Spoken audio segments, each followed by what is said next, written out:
Welcome, everybody. Excited to have you here. We're going to give it just a minute to let everybody kind of get logged in and going, and then we will open it up for Q&A. So if you have any questions, now would be a great time to raise your hand, and I'll be able to see that, and we'll make sure we can call on you and get you brought in for this early Q&A session. Again, really excited to have you guys with us. If you're watching the replay, the first 30 minutes of this session is bonus Q&A. So we may not, we're not going to start training for about 30 minutes yet. If you're looking to watch the replay and catch that, it'll all be the same replay. If you're joining us live, again, welcome to an early Q&A. Excited to have you guys here. If we don't get through all the questions during this 30 minutes, and we probably won't, we will have more Q&A coming along as we go. So let's just dive right on in, and we'll try to answer any and all questions that come up. Gemma, you are first. What's on your mind?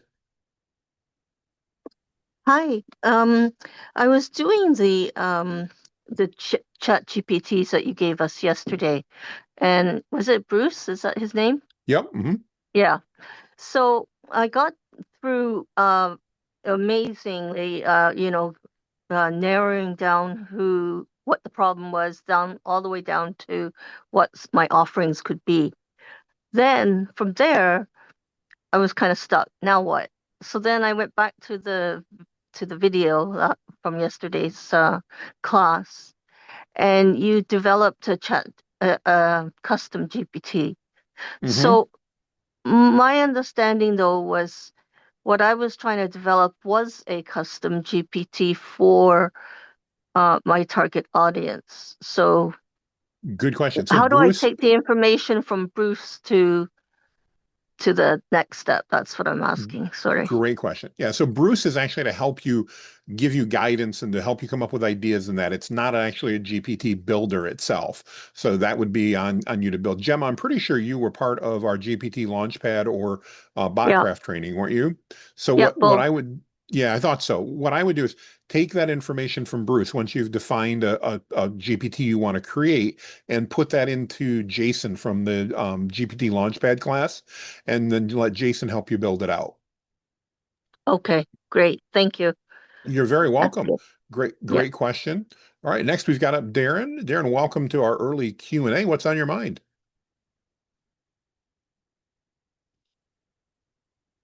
Hi. Great session yesterday. I'm looking forward to today. Thank Just a you. quick one. I'm looking into GPTs and I'm looking at doing language training and trying to improve myself for language because I live in South America but speak only English and I'm learning bits of Spanish. And I was just wondering about like obviously uploading files and stuff into the GPTs. Like if there's anything that's problems that you've come across yourself, or if it's because I noticed you obviously had the three different languages when you had the start of your GPT yesterday that you were showing Correct. us, Yeah. and about So it pushing the languages in whichever direction you started with. we've really, as far as our what language to start with, we've really just dealt with ChatGPT's innate knowledge on that. So we haven't trained it on anything. We haven't given it any language files or anything like that. What we have done though is we have created a couple of language tutors. So, how to teach somebody how to speak Spanish or how to speak different languages. And I'd have to check with Chileche to see exactly which ones those were. But we have Hmm. absolutely done that. And in that process, we provided not so much language training as how to train a language. In other words, we didn't have to teach custom GPT or the custom GPT Spanish, but we did want to teach it how a professional language tutor would teach somebody a language. Deliberate. Yeah, the delivery, exactly. Does that make sense, that Yeah. difference? Yes. Yeah. Yeah. Definitely. Yeah. So yeah, because I want to play about and see what I can come up with and see how it. And it was about the adding files as well. Were you saying that you can add audio files to the GPTs? Correct. You cannot add audio files, and that's one of the reasons that the training in a language is difficult. But again, training it how to tutor somebody, what things like that, that is a different case at that point in time. Yeah. Okay. Am Now, I just am I one quick thing. Last little quick one.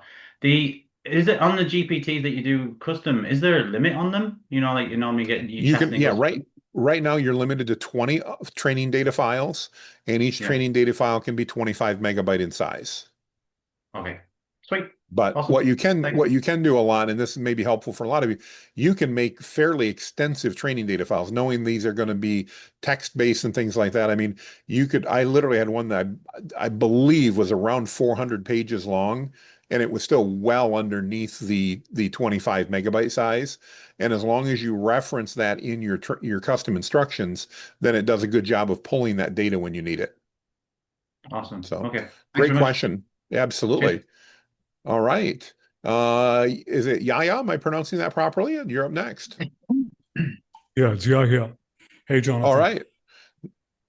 Okay, so I'm building out a quiz, a personality quiz, which is based off of my content, and I'm using AI to build it up, build out the questions, build out everything for Hmm. me. And I looked in the group and I found a couple of prompts. What I'm trying to figure out right now is whether what I eventually want to do is have people take the quiz, route them to my email, capture, and go high level. Hmm. And so I'm thinking I can use Perplexity or Manus to make the quiz for me, but would the integration be easy considering I have like a no code background, I'm not a techie, or is there a Welcome to the simpler club. way? No, I would either use Perplexity Labs or Manus to develop the quiz for me in an online way, and I would then just let them know that when they press the submit button or however you want it to go, that it brings them, not only does it provide them with the results, but it brings them to the desired page you want them to go to. Integrating it purely with Go High Level isn't a problem any more than it is integrating it with WordPress or anything else, other than it would be like passing data. So if you wanted to pass data from the quiz results, let's say, into that next page that they went to, that might be a little bit different at that point in time. In other words, um, and I'm not a programmer, so I would just ask Manus or Perplexity Labs how to do that, and it likely can tell you if you just describe your outcome, it can likely get you there pretty easily, if that makes sense. So I'm not thinking of getting their email after they get the answers. I'm thinking of getting their email before they Before, to take the quiz. So the yeah, landing so page I'm thinking should be go high level. yep, Will that yep, then send them to wherever I yes. make? Yep. So Okay, if you, so that I would do a form in Go High Level, and then on uh-huh. form submit, one of the options on a form submit in High Level is send a URL. And so you could literally, once Okay, they do that, send them directly to that URL for that quiz. great, So great. I Thank I have a quiz in Go High Level that I actually collect their information within, and my camera's jacked up today, so That's all um right. I Mine is look you. yesterday. kind of Very pretty. robotic today. So but I have a quiz and I collect the information within the quiz. Like before they can get to the actual um and I can show it to you if you want, Yaya. But Thank you. that's how I That'd do be it. great. And I Cool. can Thank tell you That's right now, awesome. if you want the quiz to be able to give you output of their questions, it doesn't work like a survey where you can like say, here's your results. Quizzes don't No, do that. So yeah, kind of a Right. pain I in the don't butt. plan to do that. I plan to use it Okay. more as a lead magnet and to give them insight to make them want to, ascend to the next level, whatever that may be. Okay. Yeah, Perfect. then it's perfect. Yeah. Yeah. Thank you, Sherry. Thank I you. appreciate the insight. All right. Good question. That's one of the things that's great about the community. We learn new things all the time. So that's great. Coach Bill, you are up next, sir. What's on your mind? Hey, kind of following that same track, if we're developing these GPTs, we're putting it out for sale, and along with other business we do, um, in order to attract clients, get attention, we need our websites, lead magnets, landing pages, and a way to track those into a CRM, a way to execute and get them to pay for it, etc. So it looks like everything I've seen high level is really kind of the one that's emerging as the leader in this. Um, but we also know there's a lot that goes on in developing high level Hmm. to get somebody Yep. functional there. And if we're doing this work to try to give our attention to that as well, it kind of gets out of our expertise. What are you guys doing to create that system? Do you have you guys have perfected it, and I think we all see it because we're marketed too effectively through it. But with your team, have you ever considered doing training in that arena to help us get Yeah, no, and I'd be proficient happy there too? during I'd be happy during, a session to actually show you what we do and how we build them out. It's nothing proprietary. I'd be happy to do that. The biggest thing I recommend is that don't whether you use high level or anything else, don't get too worried about the platform. Keep it simple for your users. And that's probably the one thing that we fail at is, how do we keep things even simpler? It's everybody wants you to overcomplicate. AI wants you to overcomplicate. The attorneys want you to overcomplicate. Everybody wants you to overcomplicate. How do you keep it simple? But platform wise, yeah, I mean, I'm happy to walk through and show you, some of our flows that we use and everything else. I'd be happy to do that. We've got a little bit of time here since Q&A. Let me see if I actually have a page loaded here a minute. And if so, I'll share my screen. Yeah, and as And I'll you're just, doing that, I'm wondering if there's a way to, we're doing the 90-day business plan and how to sell. Mhm. I wonder if there's a place to fit that as a concentrated session Um, and understand it. definitely a possibility. My only fear is that if you're not using high level, none of it's going to seem relevant. But I can share a little bit about it from just the perspective of how's a funnel going to work? Because that's really what we're doing. We're really just creating a Yeah. funnel that we're going to follow through. We're going to talk about some of that today. We're very much going to keep on the simplistic side today because I want to keep it simplistic. But let me share my screen here real quick, and I'll just see if we can make a little sense of this. So I'm in our high level account right here, and I'm literally just on our funnel pages. And some of the things you can do can be super simple. I mean, for example, if you're just doing a lead magnet, instead of doing a whole big layout, you may just want to do a form. So that's what we've done here. We've literally just created a form and embedded it on a landing page. And this is, for example, a free training we're giving up tomorrow that's just starting to show up. And literally, I guess they went a little more than that. They did put some text in, and then we just embed a form in the bottom, and it's super easy. Kind of going back to what Yaya was asking about as far as, how do I collect information? So we're literally just collecting information there in ChatGPT. There's other more complicated ways we can get to. If I go, for example, and let's take a look at this funnel. So we are in GPT Money. There we go. So let me pop into the replay. This is the one that will go live right after the live training. And it's a simple setup. If I go into the page, and I don't know if I'm answering your question here, Bill, but Mhm. we literally Yeah. we build a page out right here in high level. We make it simple. We have a video that we're started playing with, and then you can see our basics is we kind of go back and forth. So image on one side, text on another, then text on the other side, image on the other, just kind of to go back and forth to keep it simple. And then lots of buttons. You want to make sure that as you're scrolling down, pretty much the user never gets to a spot where they don't see a call to action button. Now, you're not going to get that perfectly, but you don't want them to scroll too far. Like we should actually add one right here. We're a little bit too far before we do that. So I'll Okay. take this Yep. one and clone it.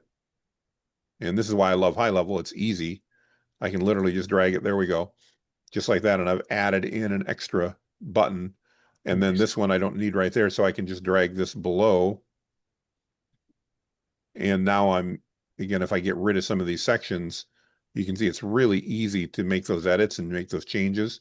And Sure. now as I scroll down the page, I'm not getting so far without the get your replay now type button popping up. And then, from a layout, we found things that work well. Basically heading at the top, quick, why is this important to them? We've started adding videos in. That's something was fairly new to us that we've started putting in because we've seen our conversion go up significantly by having, this is called a VSL or a video sales letter. Now you can't see it here, but it would show up when it was live. And then again, kind of a back and forth image on one side, text on the other, call to action, and just continue that on down. Then we typically talk about who it's for and why it works. And then we do just a block about if your brand is solid, make sure you put a block in about why you, if you're part of that. Now, if it's just a GPT, may have nothing to do with it. This is for a training, so Yeah. I'm a little more relevant. And then the other thing that we highly recommend is do an FAQ, and the toggles work really well. So it's not showing quite the normal way here, but these would be basically accordions that toggle. And these are great because then somebody can come in and go, oh, what about this? And that'll then show them the answer.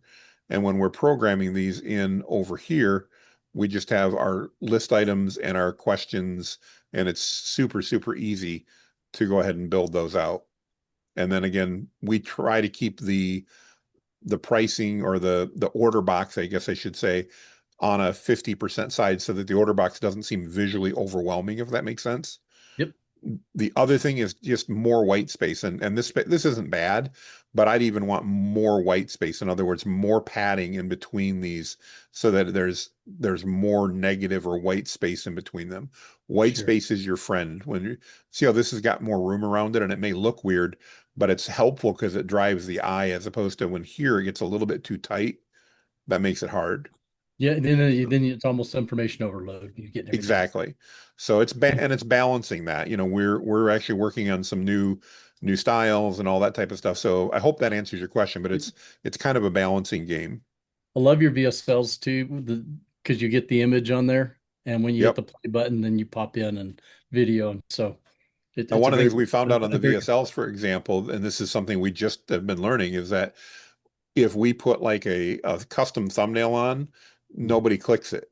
If we just do a picture of me sitting there and looking at the camera, people click on it.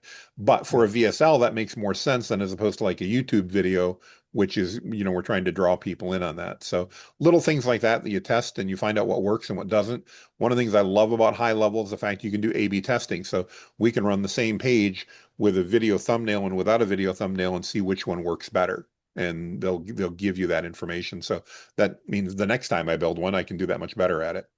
Sweet. So Do awesome. Thanks, you Bill. have a dedicated team that does that for you? That's part of my team. We've got 9 people full time on staff building the stuff out and maintaining it and all that type of stuff, which, I mean, today is a good example. We're producing, I think, 3 different landing pages and funnels, or 3 or 4 today alone, that we're putting out. So, and some are free and some are paid and some are very complex and some are simple. I don't want to scare people. You don't need a team to use High Level. I Sure. did all of this myself until January. So I started in August of 2023, and all through 24 and up until January of 25, I did all of it myself. So Nice. yeah, so it's definitely like anything else we're talking about. You can scale it, and then as you scale, then you start bringing more and more people in as you scale. So Makes awesome. sense. Thanks, Thank you. Bell. Appreciate that. You All bet. right, Laura, you are up next. What's on your mind? By the way, if you guys are just joining us, sorry, Laura, I'm going to interrupt real quick. This is an early just Q&A session that we're doing. We're going to do this until 2:30, and then we'll have more Q&A later as well. Anyway, Laura, what's on your mind? I think I'm overthinking this and I'm kind of freaked out because as I hear so many people with so many good ideas, I'm really, really, really new at this. And so all day I think I've kind of overthought what I'm going to do. But I tried to play around with Bruce, but I was like, this is overwhelming. I don't even know how to narrow down something good for me to even start with. And I Hmm. will admit that I have shiny squirrel syndrome, I live but there. I I, get I want that. to I want to do something fun for my first one so I can learn as I go along. I may not be what people are like, a lot of people are charging a lot for the chat GPT. Me, I'm good if I want to get $20 right now, just because I want to learn. So, Sure. can you help me understand how I can scale down something that would be useful? Absolutely. So let's go ahead and take a quick look at Bruce. Tell me just a little bit about your business, Laura. I'm in real estate, but I'm international real estate. Okay. So that's who we want to reach, people that are buying, or you want to reach realtors, who's our audience we're trying to reach. Buyers. Okay. So let's do this. My name's Laura, and I am an expert in international real estate, and I'm looking to create a GPT that would appeal to buyers of international real estate. Based on that, let's brainstorm a bit. All right, so I'm literally just going to start off there. I probably should have pressed the start button. It would have worked better. I forgot, so we'll just run with it. It'll still work, not a problem. So here's some things that's coming up with Global Property Navigator. Don't like that one. Cross-border and legal tax guide, maybe, but legal stuff always makes me nervous. Lifestyle Matcher, I love that one. Expat That one. Relocation GPT, Luxury Market Watch. I like the Lifestyle Matcher. How about you? Does that Yeah. seem good? Okay. Perfect. So then what we're going to do is we're going to say, great. I love the Lifestyle Matcher GPT. Let's make this my first GPT for my business. Help me figure out what to do next. I don't need help creating the GPT, but I need to figure out, how do I market this? And again, this, guys, I know you probably think I'm putting it on because it's training. This is literally how I talk to ChatGPT most of the day when I'm using custom GPTs. So it's the same type of thing. So we want to define our target audience. We want to clarify our value prop. That makes sense. Tell me a little about primary audience. Is it retirees, digital nomads, high net worth individuals? Is that about right? Yes. Perfect. All right. So monetization, lead generation, it's going to recommend you create a free one to build your email list. No direct revenue, but this, and I agree, this GPT magnet for where you're at, Laura, makes Mhm. so much sense. Get people, build your list. That list is so valuable. Yes. Then you can start creating maybe a subscription one or something like that that you build into that with additional GPTs. Probably not going to get into the high ticket concierge because it's going to go beyond what you need, is my guess. And then it's Yes. just going to talk about it. So we're going to say, I love the idea of building this out as a lead magnet. Let's help me define, once I build the lead magnet and I get them on my email list, what are some other GPTs that I could then sell them maybe as part of a monthly subscription? So again, I'm just trying to think ahead here, Laura. I'm really just brainstorming with Bruce as we go through. And again, keep in mind, Bruce's goal is to help you build the business, not necessarily to build the GPT, although he can help with some of that. So here's what it's recommending: a subscription suite for international real estate buyers, the lifestyle matcher, which we're going to give away free, then a country comparison GPT that compares 2 or 3 countries side by side, cost of living, prices, all that type of stuff. That sounds kind of interesting. Yeah, it And is. then maybe tier two, legal and ownership rules for GPT. Now, you'd want to put a couple disclaimers in because it's AI, but I'm betting ChatGPT would do a pretty good job on that. It also probably would do a really good job on the cost of living and budget planner. So that might be tier two of that subscription entry point that they're talking about. So maybe Yeah. you do the lifestyle matcher and or the country comparison for free. I would probably do the lifestyle matcher, help them pick their ideal country based on their lifestyle. Then Yeah. include your first package, the country comparison, the legal ownership rules, and the cost of living. Those three go together in my mind because once we're looking at countries, I want to know, how about owning property and what about cost of living? So that would be like maybe, $47 a month or $97 a month, or, think of who your audience is. It may be even a higher price than that. And then a premium package of visa and residency strategies, expat community connector, luxury market. This is interesting to me, but from a starting point, I would say, okay, let's talk about that down the road. Yes. Let's start off with this first pack, and it's recommending access to tier 2 GPTs for that. I think it's off a little bit on pricing. I would actually probably charge free, and then I would probably go to $49 a month, and I would include these 3 GPTs in it, and that's what I would market. Oh, that's perfect because that flows just like it goes in my mind. But like I said, squirrely, shiny object. This made Been it there. simple. Thank Yeah, you. so perfect. I'm glad that's what we do these for. All right, Thank just a you. reminder to everybody that's on here, we won't get through all the Q&A here in the first 30 minutes. This is early. So if you have your hand up, just leave it up, and when we get to the Q&A, wherever we drop off, we'll pick up after we get training kicked off here as well. All right, so next up we've got Sabrina. What's on your mind? Hi, how are you doing? I'm I great, Sabrina. This was great training. I drafted a website last night, marketing materials and even social media posts and what have you. And I did a lead magnet. And then I said to Awesome. myself, how am I going to be sure that this will work? The whole You got process I put through it. you just got to try it and see what Yeah. happens. Is there any way I can have someone take a look at it before I Sure you can. go live? Okay. Yeah. Yeah. Just post it in the group if you want. I have no problem with you posting it in the group. Go, does anybody want to test? If not, go to a friend or family member, or here's a strategy that I like even better. I would go out. Where's your audience at, Sabrina? Are they on Facebook, I'm in Instagram, um LinkedIn? Facebook. Okay. I'm also in San Diego. Okay. So what I would do is I would go out, Sabrina, I would go out to my personal Facebook and say, I'm so excited. I'm getting ready to sell this GPT and describe what problem it solves. Yeah. I need 5 people to test it out and tell me if there's any problems. Who's willing to be a beta tester? Let me tell you, everybody wants to be a beta tester, it seems like. So you will get 5 people that will raise their hands probably within about 5 minutes, maybe not quite, but really close. And then literally send them your funnel, give them a coupon to get it for free, for free. Just add a coupon in or remove the price or whatever for just those 5 people, and give them access, but let them tell you whether it works, if they run into any problems, all that thing. Let them test it for you and give you that feedback. And then tell them, if you're happy and you like the GPT, all I'm going to do is ask for a testimonial when you're done. Would you be willing to give me that testimonial? They will. Now you've got 5 testimonials to go out and leverage for the next time you do this, which you're going to say, I have this new one. Who wants to help me out? And this time, Yeah. instead of giving it for free, you're going to try to sell it, or you're going to go do a demo, show it to them, and then see if they're interested in it at that point. Would it be risky to do this on LinkedIn, do you think?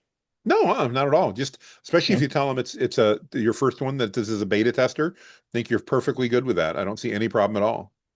Okay. Thank you very Yeah. much. Good question, Sabrina, and congratulations on taking action so fast. That's awesome. I love that. All right, Beth, you are up next. What's on your mind, Beth? Hey, Jonathan. Great course as always. Thank Um, you.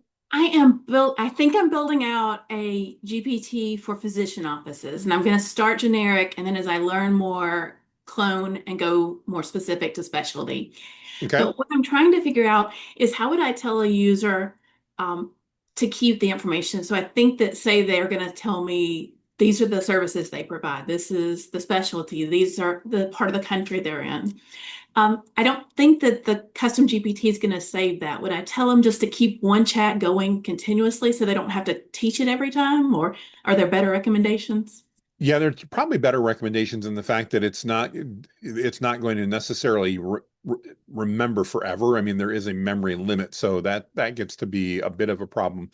Also, sometimes finding stuff in history on your left menu in ChatGPT can just be a nightmare. I mean, on the best days sometimes. What I would recommend you do is, as your final step in your GPT, ask ChatGPT to present that information to the user in a fashion that they can copy and paste and save somewhere.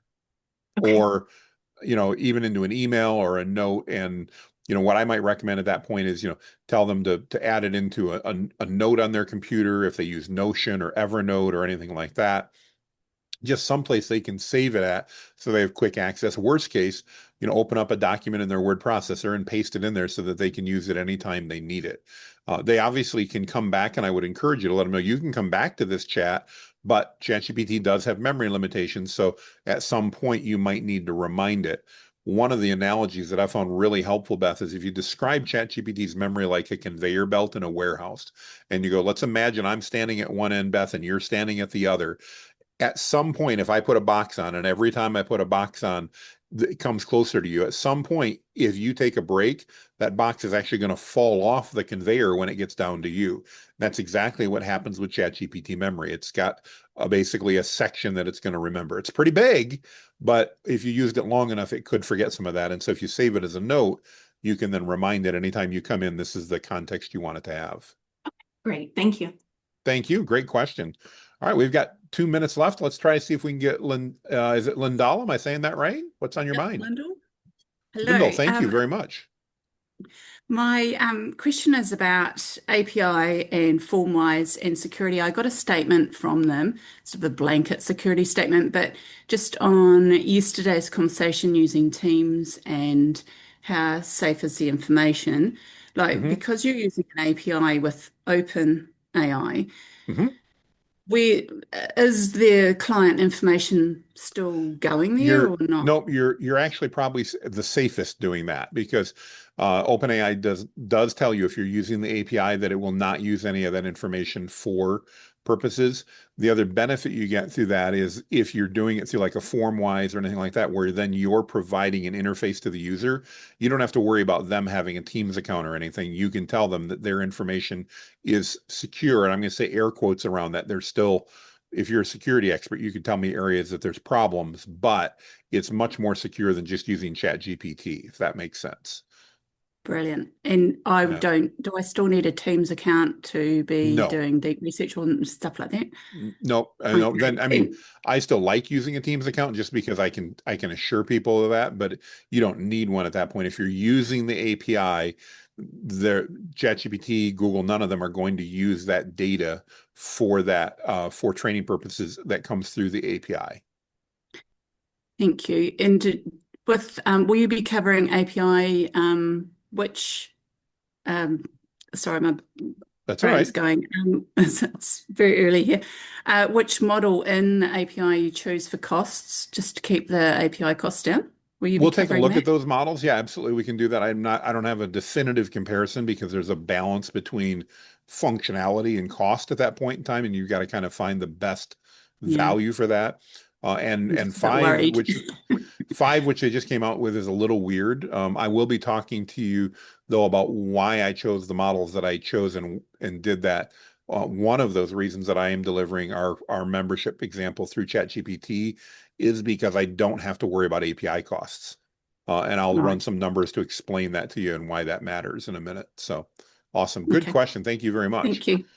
All right, so that is our early day 2 bonus extra Q&A. We will definitely have some additional Q&A as time goes on, so don't worry about that if we've got questions. Hang on while I find the cough button. There we go. So we're going to dive into day 2. Today, we're going to be talking about putting together your solution and the offer. Again, how do we want to sell that and put that together? And I want to just let you guys know that we're going to dig into that once I do have a little bit of a presentation to share. Got a couple of other housekeeping things. So again, if you're just joining us, we did a half hour of early Q&A, but we are just now starting training. So you haven't missed anything whatsoever. Let me go ahead and share my screen and log in and show you a little bit. So this is day 2 we're going to be talking about. I'm going to go into our GPT Money replay and resources document in just a moment. I saw a number of people had some questions about this, about where is the replay and where are things at. Just a reminder that this is where that replay is always going to be appearing. You guys will see it here at any point in time, and everything is right here. The replay and resources tab, if you click down right here on the left, there we go, replay and resources. Here you can see we've got the replay for day 1. Let me just make this a little bit bigger. There we go. So there's our replay for day 1. We've got our sample chiropractic threads demo that we created. There's Bruce, there's Gina. We're going to talk a little bit about Gina here today, and then our 90-day business launch plan. So all of that is right here. There are also some additional resources that we're going to go over, a couple things that we added overnight. If you remember, I shared with everybody, this is a live document and gets updated regularly. So I don't recommend you make a copy of it. Just bookmark it so you can get to it at any point in time. One, there is a reference to an addendum in the training document in our GPT. Hang on, let me find it. Where is it? There we go. Our 90-day plan. There's a reference right here to see addendum for prompt chain. That prompt chain addendum is right here. We also had a question that came up in the chat overnight in the group about how do I do this competitive analysis? And obviously, with the time we have, I can't get into every possible scenario. So what I did though is I created a deep research prompt that I recommend you guys use when you're doing competitive research. This kind of explains the variables. I'll warn you, it is a honkin' prompt, but you can do that with deep research. So here is your deep research prompt. It's almost a page and a half. You want to give it your information. If you're trying to figure out about a competitor or compare yourself or multiple competitors, this will do an amazing thing. This is designed to run in ChatGPT deep research, Gemini deep research, Perplexity deep research, Grok deep research. So you can use it as a regular prompt, but to get the most value, you're going to provide your company name, a description of what you do, your industry, your products and services. By the way, if you don't know this, you don't have to provide it, but the more you provide, the better it'll work, your target audience and your unique value proposition. And then you're going to give it one or more competitors and one or more competitor websites for it to go out. And what deep research will do when you feed this all in, and again, here is your prompt down here. When you feed all of that in with that data, it will actually go out and analyze the other competitors' websites. It'll do searches for them. It'll literally look at, up to hundreds of websites to find that information and bring you back that competitive research. I'm not going to do that live here in class just because this search could take 15 or 20 minutes alone to do. But again, if you take that information, you take this prompt, here we go, you'll see in blue, there we are. and you paste that into any of the deep research tools, you will be able to do some really great competitive deep research with that. So just a reminder that we added that in there and what that's there for, so you guys can see that. A couple other things. Yesterday, you guys voted and you said you wanted the content multiplier GPT. It is here and ready for you guys to use. I'm going to go ahead and show it off to you just a moment. So what we're giving you here is a link to the content multiplier. You guys have resale rights on this. I'm going to encourage you not to sell this link. Recreate this on your own account. And I'm going to show you how to do that here in just a minute. It's really, really easy. The reason is I don't know what may or may not happen with this over time. And so you want to have control of this. Plus, you want to brand it. Notice we've given it a really boring name, content multiplier. You're going to want to give it a name and brand it for yourself. I'm going to show you how to do that here in just a moment. In addition to that, if you go down here, you will see that there is custom instructions. We'll show these in a minute. And then we have multiple training files, 5 of them that we're going to go through and take a look at. And then actually an icon that we created. You can do something different if you want. We just created this in Canva. You may use it or something different if you want to.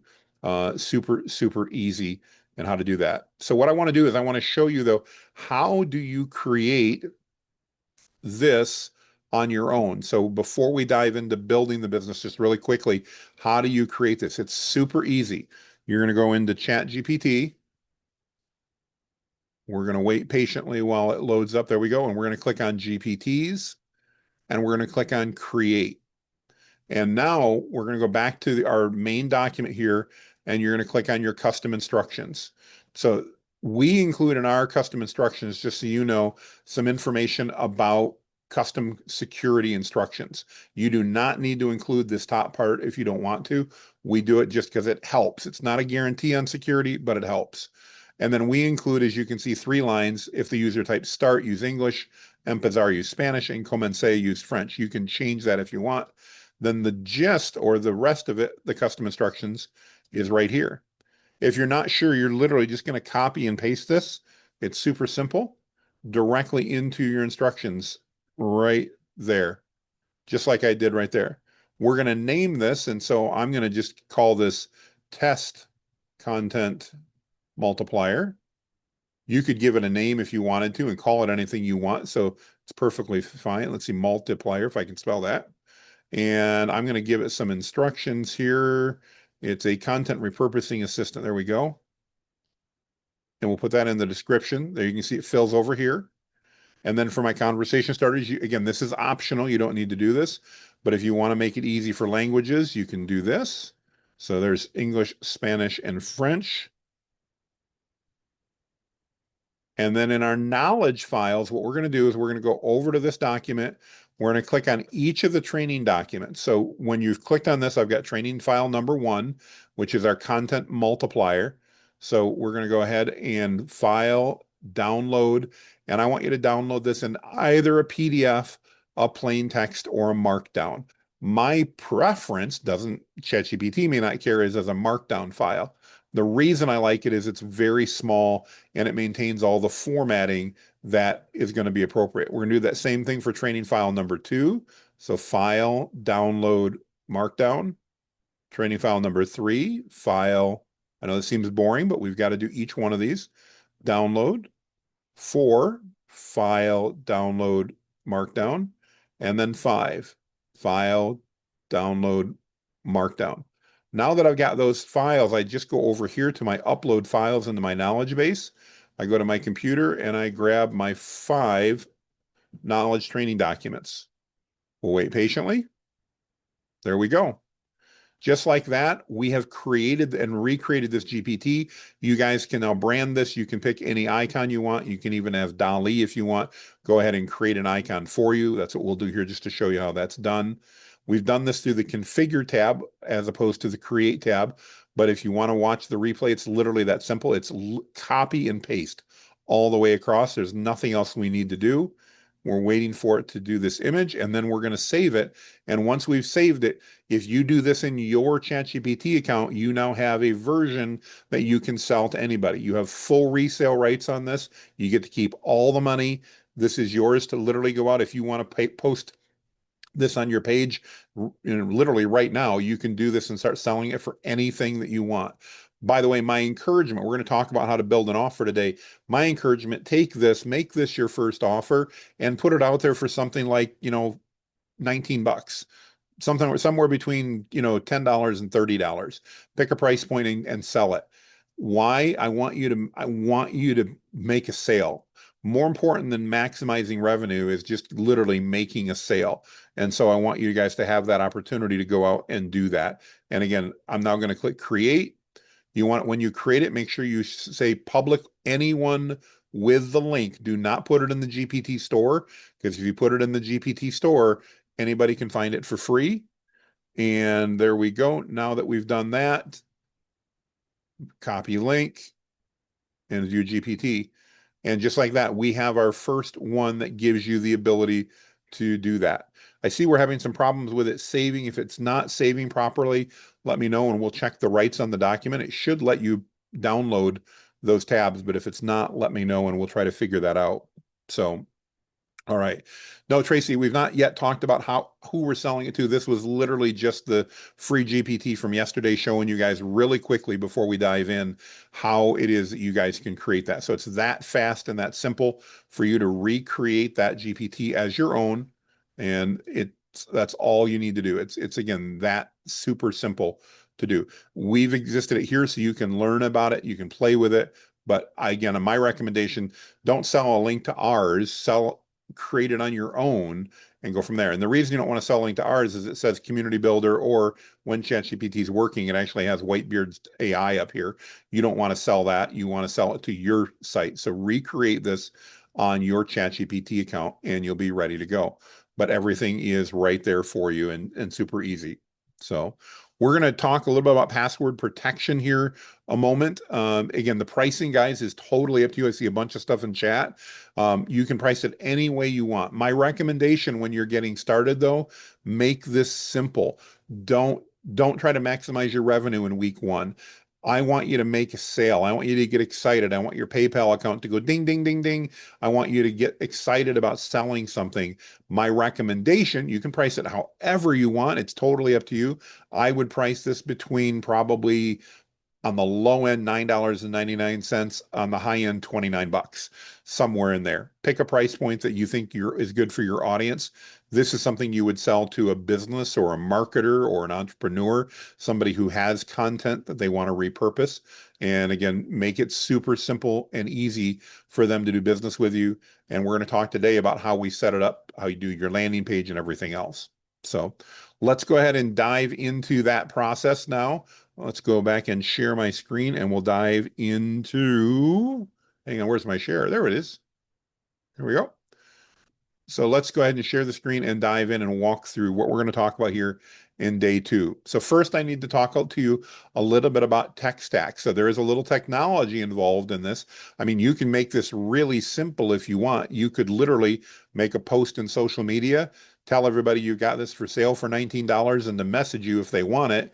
You could go out to PayPal and you could send them an invoice. When they pay you, you could send it over. That process would get arduous if you had any type of luck. So what I recommend is that we take a look at how to build a landing page or a sales page, different words, same technology.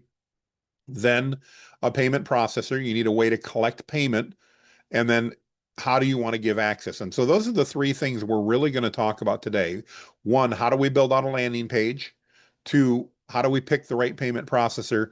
And then 3, how do we determine to deliver this? Because there are a lot of different ways we can deliver this. As we talked in the Q&A before, we could deliver it via ChatGPT, we can deliver it via FormWise or other tools in the API, and there's pluses and minuses, and I want to give you some recommendations. What I really want to remind you of, though, is you remember from yesterday, we want to start simple and then get more complex as we grow. Don't shoot for perfection day 1. Our goal isn't for perfection. Let me reiterate that for all of you perfection-minded people in the audience. Our goal is not perfection right now. Our goal is to sell something, and then we'll continue to make it better as we move in between. So let's talk a little bit about the landing page. We need to create an offer. And if you're wondering how to do this and going, Jonathan, I don't know where to go. Well, we're going to go right into our replay and resources. And we talked briefly about it yesterday. Hang on if I can find it. We have Gina. So we're going to, I recommend that you open up Gina. And let's go ahead and say we're going to create one for this document we just created. So we created this test content multiplier. We'll just call it content multiplier. And again, let's build out a landing page to sell our content multiplier. Let's click on start. And again, we're just going to let Gina walk us through the whole process here. Really simple. So we have I want to sell access to a custom GPT via ChatGPT. I'll send them the link for a specialist that is trained to create multiple pieces of content from one piece of content. I call this a content multiplier GPT, and I plan to market it to marketers, small business owners, and entrepreneurs who are looking to create more content without spending too much time doing it. All right, so we've told it about our product and services, which is what it asked. And here we go. Let's see. So it loves the idea. Of course, it always loves everything we do. That's fine. We've covered your product and service. We talked about target audience. So I mentioned who it was, and we will say, oh, let me get it back here. There we go. Our audience is entrepreneurs, small business owners, and marketers. And again, you're just going to walk through this. I'm going to take a moment and walk through this with you here live. So again, I will copy and paste this in if you guys want to use this, if this fits. But I would encourage you to use Gina on your own and customize it to your own feel to make sure it's really representing you. It's given some constructive pushback. So I talked to you yesterday about how we sometimes tell it not to just be a yes man, but to give us, it thinks that we're a bit broad. So it wants us to dig down a little bit more. Let's see, based on this, I would see the primary buyer. If I'm selling this, I'm going to try to sell this to small business owners and solopreneurs. So I'm going to tell it that. Primary audience would be small business owners and especially solopreneurs who know they need to put more in, but don't have time to do so. And not solo printers, but solopreneurs. There we go. So again, we're listening, we're giving some feedback. It says that's good, that's much sharper. Now we have the product and service, we have our target. Now, what exactly are we selling? So this, you can sell it however you want. I'm going to choose to give lifetime access for one payment. Why? I want the emotional support, very candidly. I want to get that success. I want to have somebody buy something. So I want to make it really, really easy. So a one-time payment for lifetime access. Again, you may make any changes that you want. It's totally up to you. But this is, again, one way to go through it. Remember, by the way, all of our GPTs, if you're new here, you may not know, but if you've been with me for a while, they're dynamic, meaning you could give it the same answers I'm giving it and get slightly different results because it's going to know more about you and all kinds of other things that are going on. But it's going to head in the right direction. So don't expect a word for word repeat if you do this. So one-time payment, we've got that all set. Before I build the landing page, that's what Gina does. It helps us create this. It wants to refine our value stack with us. If you're not familiar, a value stack is we're going to show people how much value they're getting for just a little bit of money, if that makes sense. So when someone buys your content, what do they get? For example, do they get the GPT link? We provide them with setup instructions, examples, prompts. Are there bonuses like templates and free guides? So what I'm going to say is I want to make this easy, something that I can deliver. We're going to give them obviously access to this content multiplier GPT, but I'm also going to record a Loom video that I will send out with that, showing people how to use it and giving them some examples. Because one of the biggest things you hear back from people that get GPTs is, what do I do? How do I start? What do I use it for? So we'll include a video. So let's tell that here. I'll include a training video that demonstrates how this GPT works, provides some tips and tricks on how to get the best value out of it, and makes it super easy for the user to get started within just moments after receiving the link. All right, there we go. And it thinks everything. Are you ready for me to build out the landing page? Yes. Yes, please. Now, notice right now it's going to build out the landing page designed to work on a Google Doc. Why on a Google Doc? Well, yesterday I talked to you about the fact that I don't believe in spending a lot of money until we're making money. Sometimes we need to invest, and I'm not opposed to that, but I don't want to invest in like go high level and all that until I've made a couple of sales here. That's just my personal philosophy. I want to do that. So we're going to go ahead and build this out, and you can make this a custom G or a Google Doc for absolutely for free. So here it is. Turn one piece of content into 10 plus in minutes. There we go. Without hiring a team. For solopreneurs and small business owners who want to stay visible online, but don't have hours to spend creating content. If you're running a business, you already know that you need to be consistent with content. You need to be show up on multiple platforms, but creating, rewriting, and repurposing content eats up your time. And if you're doing everything yourself, that usually means what? Inconsistent posting, missed opportunities, and feeling stuck behind competitors with bigger teams. The solution, that's why I've created the Content Multiplier GPT, your personal content machine.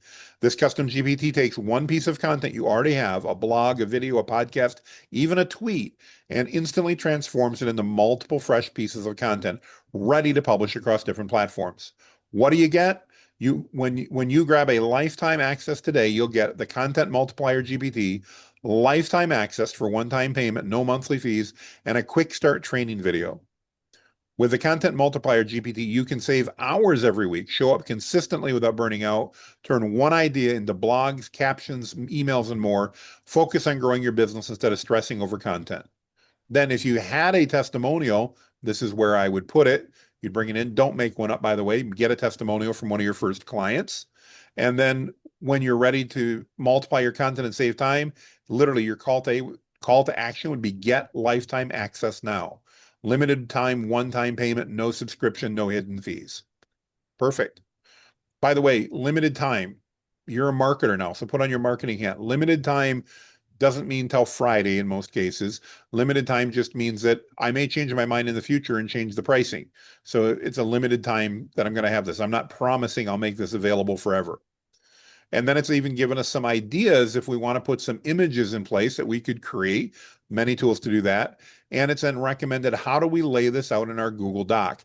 I'm not going to take the time to walk through that because we could spend an hour doing that, but hopefully you can see how Gina literally will walk you through this every step of the way so that you can do this. Super, super simple. Erica just asked a really good question in chat that I just happened to catch, and this would be another thing you could do. Once you sold this to them, let's say for $19, you could offer to customize it specifically for them with their company information, their tone, their vibe, and all that for $249 one-time charge. So imagine they buy it from you for once. You can then say, I'll customize it for you same way we did here. You literally just clone it and then add in company information. And now you'd have a content multiplier for whoever's company it was. It could be an immediate upsell. So that would be a great way to go. So there we go. And it tells you what you've done. Can you guys give me a 1 in the comments? Are you following with me? Landing page, does this make sense? We create this, put this in. Perfect. Okay, thank you guys. I want to make sure that we're making sense and that I'm following. So we create the landing page. Simple, easy peasy, especially now that we've got Gina, we put that in place. So we've got our irresistible offer. We've put that together with Gina. This is kind of how Gina's going to work. Now, you're not always going to be able to put all of this together. This is just a sample. This would be down the road. We talked about having multiple GPTs that you might offer. And I forgot who had asked earlier. I think it was Laura, and we walked through how she could do like a free GPT and then sell a package of 3. Here's how you might want to do this. It just kind of lays out kind of the core bits of a great offer. Again, Gina will do that for you. You don't need to remember everything. You can literally walk through that. And then we talk about some ways to price this. So we've given you some ideas already, but here are some of the things you can look at as you're selling GPTs. I can sell them on a recurring basis where somebody pays me money every single month. I will tell you that generally works best in a GPT that you're either going to be updating for them or for a suite of products that they're going to get access to as opposed to just one. You could do it as a one-time payment. You could also do it as tiered pricing, like good, better, and best. So good might be you get the GPT Better might be you get a GPT, but customized for your industry. Best, you get this GPT, but customized for your industry and your company. And obviously different price points at that point that you could put in place. Notice this pro tip on the bottom. Guys, I cannot stress this enough. Start with a price that feels slightly uncomfortable, not low, but uncomfortably high. It's a lot easier to give discounts on your product than it is to raise prices. So please get used to that and start with something a little bit high. Again, this is your business. You can price this any way you want, but these are 3 models that'll work out well for you. My recommendation, if you're getting started, is to begin with the one-time purchase and then do an upsell into the tiered pricing, kind of how we talked, where your good would be the $19 or whatever to buy it. Your better would be, I'll train it for your industry. And by the way, here's the beauty. You only need to train for an industry one time. So if you sell it to a chiropractor, you're going to need to train it for a chiropractor one time. The next time you sell it to a chiropractor, you just can upsell them to the chiropractor version, but you've already created it. So you don't need to recreate it again. If you sell it to a roofing company, you need to create it the first time, not the second. The second, third, and fourth roofers you sell it to, you can just send it to them because it's already been created. Then go ahead and offer, again, my opinion, on the best offer to customized for your industry and for your company. So maybe I'm going to charge $249 for that or $500 for that, whatever you want to do. It's the same content repurposed GPT trained to the chiropractor, but now I'm going to reach out to Straight Spine Chiropractic who bought this from me, and I'm going to spend a couple minutes learning about them and customizing that GPT for their tone, their style, the type of services they offer, so that when they're using this to repurpose content, it's repurposing content that drives an audience to them that makes sense. So a very easy way to get started and a really easy upsell, because if you offer me that GPT and then I go, oh my goodness, I could get it for my industry and I could even get it customized for me, I think you're going to find most people are going to actually buy the industry version from you.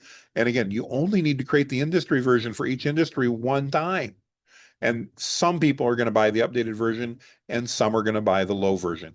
It's really easy and really simple. By the way, let's say I wanted to do that. Let's go back to Gina really quick and say, this is great, but I want to update my pricing model.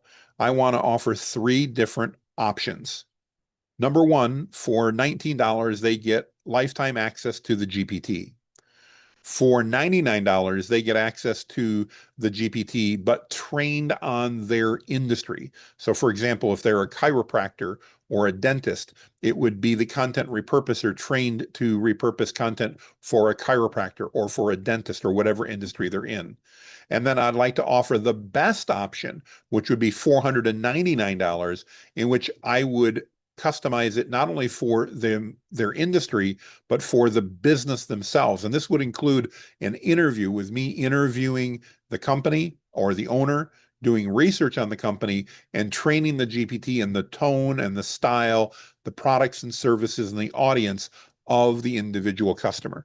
Can you update the landing page to create this price model? There we go. So here we go. And it's now going to update. Notice all I'm doing is I'm explaining to Gina here what it is I want to do. And then Gina's going to go ahead and create this for me. And I'll take a moment and copy and paste this and show you what this can look like when we put this into a Google Doc for a landing page. So let's wait just a moment here. And by the way, if you're going, how do I use this? Well, when people express an interest, you literally are going to paste a link to the document. It's that simple. It's super, super easy. All right, let's let it finish up here real quick. And there we go. What's this look like when we create it? So let's go create a new Google Doc a moment. We're going to pop this in and we're going to make a couple changes here. Now, we don't need everything. We don't need any of the image prompt stuff. We can come back to that. Now, again, if you guys remember when we started, keep this simple. Remember, we don't want to overcomplicate. We want to make our first sale first. So what's our first sale going to be made with? This right here. So we're going to get rid of our header. And let's go ahead and make this a little bit bigger Make this an H1. We'll get rid of the M dash since we know that really bothers some people. There we go. And then we'll make this maybe an H2 or H3. Let's try H3 here. There we go. And then we're going to get rid of the pane and hook part and go right into, if you're running a business, you already know this. We'll make that bold. And there we go. Let's go ahead and get rid of this. We've got our content multiplier GPT. Again, we'll go ahead. Let me just do a quick find and replace, edit, find and replace with space dash space. There we go. Replace all, done just like that. And let's see here. We don't want to have our choose our plan pricing. Well, we can actually say, we'll do choose your best option or something like that. Starter, lifetime access, access to the GPT. There we go. We'll choose option 2, which is everything plus. And then we'll choose the best value. This is where we want people to get. Option 3, elite, lifetime access, everything in pro, plus a customized GPT for your specific business. Deep dive into your brand, tone, products, and services. Essentially, it's a personalized content team in your pocket. Now, make sure that you agree with these statements. You want to proof them. All right. And then we'll get rid of the why it matters. We'll leave it in benefits, save hours a week. If we had a testimonial, we'd throw it in. We don't. So we'll go ahead and get rid of that. And we'll say, are you ready to multiply your time? And you've got your pricing points right there. Super easy. No subscriptions, no hidden fees, just results. And now we've got this ready to go. We just need to do a couple of simple things. So one of the things I love to do is I'm going to take this header and I'm going to actually put it in the top of the document. And the reason I'm going to put it in the top of the document is it will now show up right where on every page so they'll remember where I'm at. The other thing I'm going to do is I'm going to add in the footer, we're going to go ahead and add a link to pay me. So buy now at, and we'll just put PayPal.com. You're going to get a link from PayPal or Stripe that you can use, but I want to put that in there so that that's always on the bottom of every page, that they're going to see that wherever they come up. You can even have some fun, by the way, if you want. You can make this bold and we can make it like, don't make it red. That's not a great color, but we'll make it green. There we go. Green's a good buy color. And we can put something just like that. So it's super easy for them to do. We've got everything in here. We're going to then do the same thing here. And we're just going to say probably, let me get rid of that last bullet point. Click here and select your plan today. And let's go ahead and highlight that. We'll make this bold. We'll make it a little bit bigger. We're going to make it green because I like green for buying. We'll center it in the middle of the screen. And now there's a neat feature. All we're going to do is we're going to click on this little insert link. And now you can put a link, and I'm just going to put paypal.com. You would put in your page for this, by the way. But now what's cool is when people come down to this, even in a Google Doc, look, when they click on it, they'll be able to go directly to that link. That means you can, at any point in time, if you're posting on social media or wherever, and people are asking you, how do I do this? You can now send this to anybody you want. You're going to share this. Whoops, we're going to name it. There we go.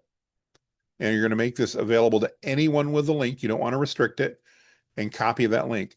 Now, you can share this anywhere you want. There's all kinds of payment processors you can use. I recommend PayPal and Stripe because both of them are well known. PayPal is the easiest to set up, so probably start with PayPal and then add Stripe as you start making some money. Stripe is more convenient for credit card purchases than PayPal is, but again, don't hesitate to go ahead and do both. Make it really, really easy. Both of them allow you to make that super simple. Literally, if you're on the call and you've got that GPT, you could take this document. I'll even share it with you if you guys want, if you want to copy it. Let's put here, there's our Google landing page. Oops, Google. Got to make sure it just got a note taker that took over here. Page. You guys can copy and paste that, do whatever it is that you want with it. We can get a lot more complicated, and we're going to talk about getting more complicated using things like high level to do this and things like that down the road. But don't go there first. Go sell it, make some money, and then we can work on getting it harder as we go. This is how simple it can be. And again, if you put this together, you can add images and stuff, but you don't even need to. You could literally just come into this document here and just add a little bit of color into things. Maybe you like blue like I do, so we'll make that blue at the top. And we'll make this so it really jumps out. We'll grab another shade of blue. Don't get too crazy, by the way, on colors, so people will go crazy. But I'm not saying I like this. I'm just going to do an inverted highlight. There we go. Just like that, I can make it more interesting. I can lay this out. You can add images in. You don't really need to do that. You want to make this easy and simple for people to buy. And now you can share this landing page. You can post this on Facebook.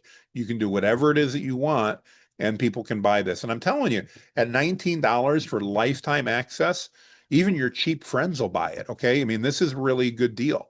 At $99, when you make it for the industry, again, that's an incredible deal. And $4.99, they're not all going to buy it. Maybe you decide that's too much, but price it high enough that it's worth your time. See, this version to deliver can be inexpensive because all you need to do is send them a link. That's it. You're done. Option 2 version isn't hard, but you're going to have to, if it's the first time you've sold it to somebody in their industry, you're going to have to create an industry specific version for them. That's probably going to take you an hour, only once, but it's going to take you an hour. So you need to make more money, because then every time somebody in that industry pays you, you're going to get paid for that hour that you put in once.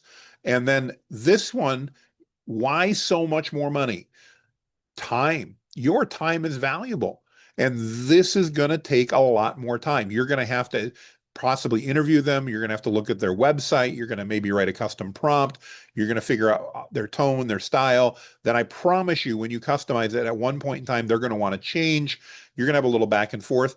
This is going to probably take you 3 to 5 hours to actually get delivered and everything else. So you want to charge more money than you do for the others. So don't go to this best value and go, oh, I don't want to go from 99 to 4.99. I'll go to 149. No, no, no, no. It's a lot more work to do this, but it's also a great value for them.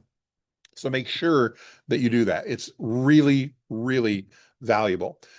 So, okay, that's our landing page. Let's go back to our presentation here and see where we go next before we're done.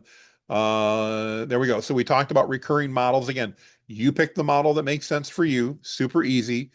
We went through our one-page offer. It's a little bit more than one page in a Google Doc, but that's okay. Don't worry about it.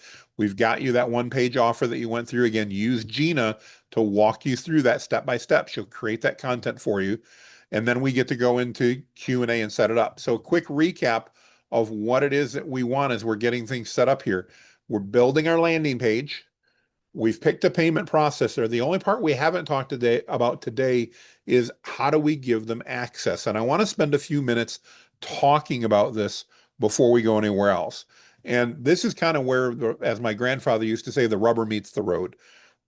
How many of you, tell me by, let's put an S in the chat, how many of you are worried about people stealing your GPTs? If you are, put an S in the chat. Uh-huh. Uh-huh. Good. All right. Lots of S's. I was too. I'm going to encourage you to respectfully get over it, because you know what? Some people are going to steal from you. And while we want to be careful, I'm going to show you a little math that may make sense here. So I'm going to also do it through a story. I've shared with you, we have our GPT master, our GPT club that we sell. We have priced it. We wanted to keep it very affordable. We wanted to provide massive value. Those are part of the things I wanted to do. And so as an example, for $249 a year, you get access to right now, over 120 different GPTs. I think that's great value. I didn't want to have to charge a lot of money for it, because I didn't think I was going to get people to give me, $1,000 a year or $100 a month or anything like that. I wanted to keep it really affordable. Your goals may be different, and if so, you may choose different models, but that was really one of my underlying principles. I wanted to keep it affordable. All right. So that meant I could use My favorite tool, by the way, for this would be FormWise. I love FormWise. We were using Pickaxe back then. I didn't love Pickaxe. It wasn't bad. It just wasn't as good for me. That's great. I can totally protect it. I can make sure that nobody gets access to my GPTs unless they've paid.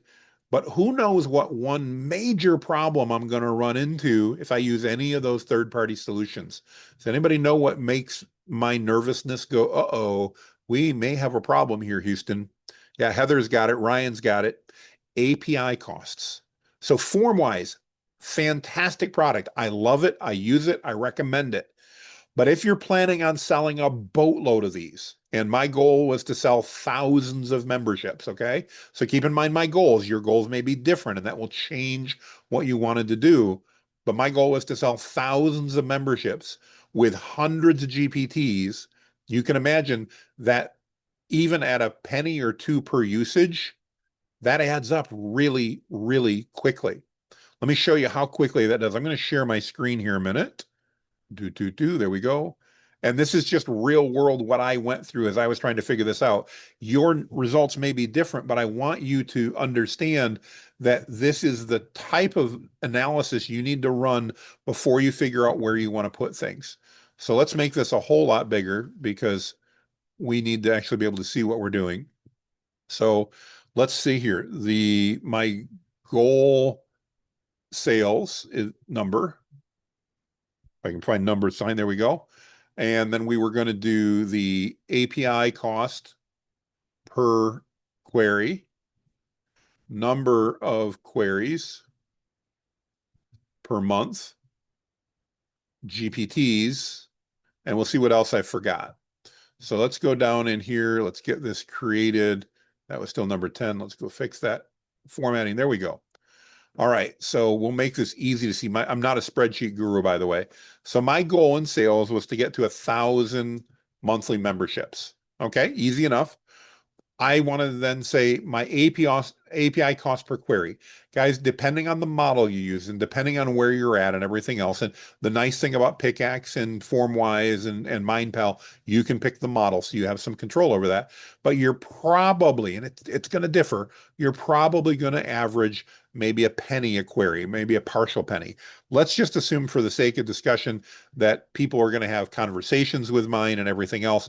I know from some testing I did, that's going to leave me at around 4 cents on average to run queries through that GPT.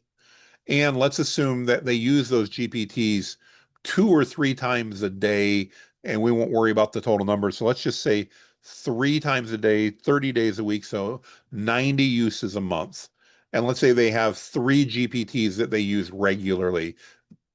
I know I've got 120, but that's how many they use regularly. What's that equal? So we need to take 1,000 times 4 cents. Oops. Try this again. My equal sign. There we go. So we need to take 1,000 times 4 cents. That's not very much, by the way. Times 90 queries a month. That's still not very much. Times 3. $10,800 a month. Now, I'm not going to have to pay that unless I have a bunch of people subscribing, but that's a lot of money. Let's see, what am I doing? So we sell this, and I'm not saying we couldn't do it, but we sell this when it launched at least, and this was what my decision was based on. We sold it for $24 a month. That meant if I sold that, so this, by the way, is cost, revenue, if I can spell that right, is what would be 24,000. You may go, dang, Jonathan, 24G a month. That'd be incredible. Yeah, but I'm spending almost 11. Now, that's still a pretty good spread. And I'm not saying that you can't build a business on that. You absolutely can. But that's a huge cost to consider. Instead, ChatGPT method. Same numbers, except for this one, I don't have anymore. In other words, I'm not paying any API costs. So if I run my revenue and I look at my profit, 24,000 minus 10,800, assuming I have no other costs, which we all know is not practical. We know there is going to be additional cost. Or I look at here. Well, as I looked at that, I thought, hang on, I'd far rather make $24,000 than make $13,000. And what would happen if maybe my numbers are too low here, maybe they're too high, but what happened if I was off? And what happened if maybe people really liked it? By the way, I'm selling a subscription with multiple GPTs here. What if they found 8 of them that they liked? Uh-oh. What happens? Notice what happens to my costs. My costs go up significantly, but my revenue doesn't change. Yeah, and by the way, there is cost for FormWise, there is cost for MindPal, any of those. And they can be worth it, okay? I'm showing you why I didn't choose it for my model. I'm not saying they don't make sense for your model, okay? They may. But because my goal was to do this, now here's my big goal. By the end of next year, I actually want this to be 10,000 people.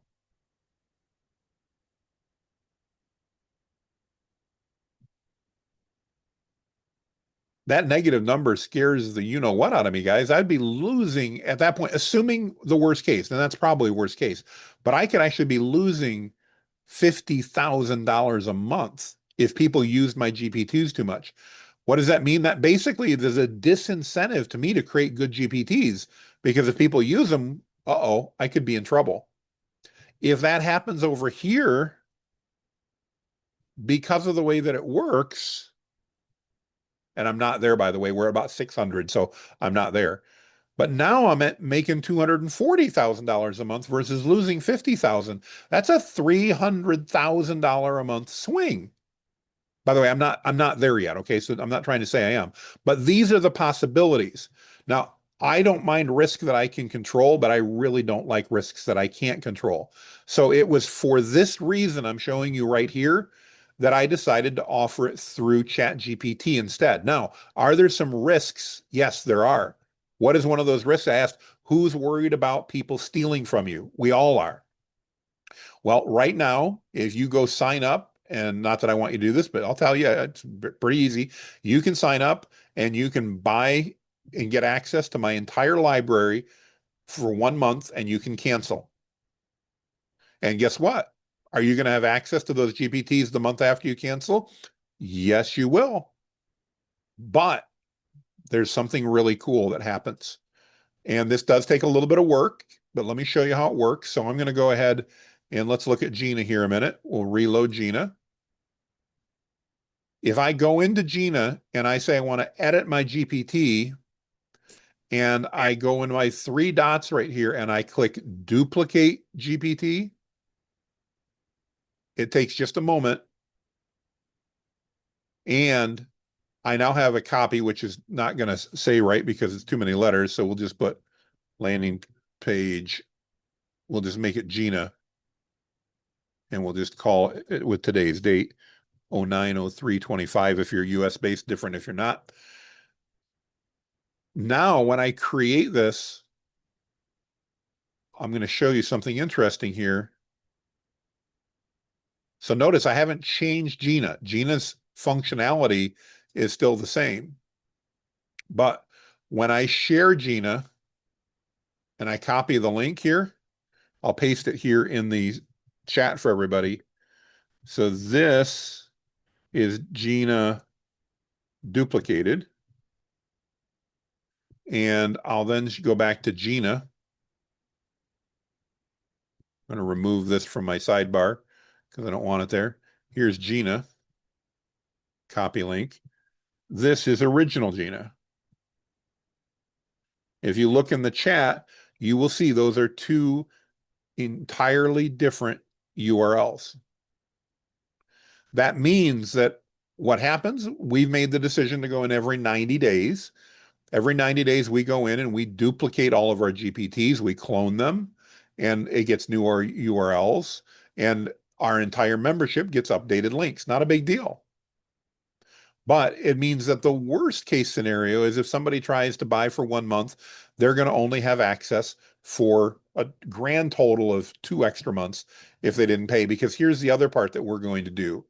When we go in and we then look at that, after we've cloned and made a copy of the original Gina, we then can go back in and under the sharing, you can change sharing from anyone with the link to invite only, or if you're on the team plan, to Whitebeard Strategies. If I do that, nobody else outside of my company can access Gina. And that means that if you had the old link, you no longer have access. If I wrote great GPTs, and that's my goal, is to write amazing GPTs, now what happens in month 3 or 4? You go, oh, dang it, it doesn't work anymore.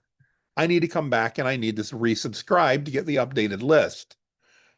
Is it a bit of a pain? Yes, it is, but here's the costs that we went through. So duplicate cost. And guys, I hope this isn't too boring. I want to show you the numbers because there's a reason why the numbers matter. So if this is too boring, let me know. Just say boring. So if I duplicate the chat, what's that going to take for me? So I'm fortunate. I have somebody that's full-time on staff that can do this for me. And it's going to cost me, on average, they were able to do this. By the way, it's not a big process to duplicate and all that. So they can do that in about probably easily within 10 minutes. I mean, easy peasy lemon squeezy within 10 minutes. So let's just say for sake of discussion, I'm paying that person $30 an hour. That means my duplicate costs me $3 per GPT. If I'm at the current spot where I believe I have 124 GPTs in there, that means that I'm spending 3 times 120. Oops, I did that same thing again. Oops, wrong keys. 3 times $124. So every 3 months or every month, if I did it every month, we don't do it every month, I'm going to spend $372, give or take, to duplicate that. Let's go back to reasonable numbers here at 1,000 up here. And let's drop these numbers down to 2 to make these numbers really easy. If I compare these numbers, $7,200 a month in API costs or $372 every month or 2 in labor costs.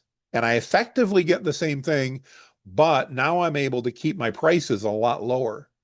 Again, you would need to choose what's best for your model. I'm not saying that the model that Jonathan follows here is what everybody needs to do, but I literally told you I was going to pull the sheets back and show you exactly what happens here behind the curtain. This is exactly what we were doing as we were trying to figure out why to do it. And it's why we made the decision to relay everything through ChatGPT as opposed to using Formwise. I love Formwise. Javi and the team, the Sean, they're amazing. I really do love them.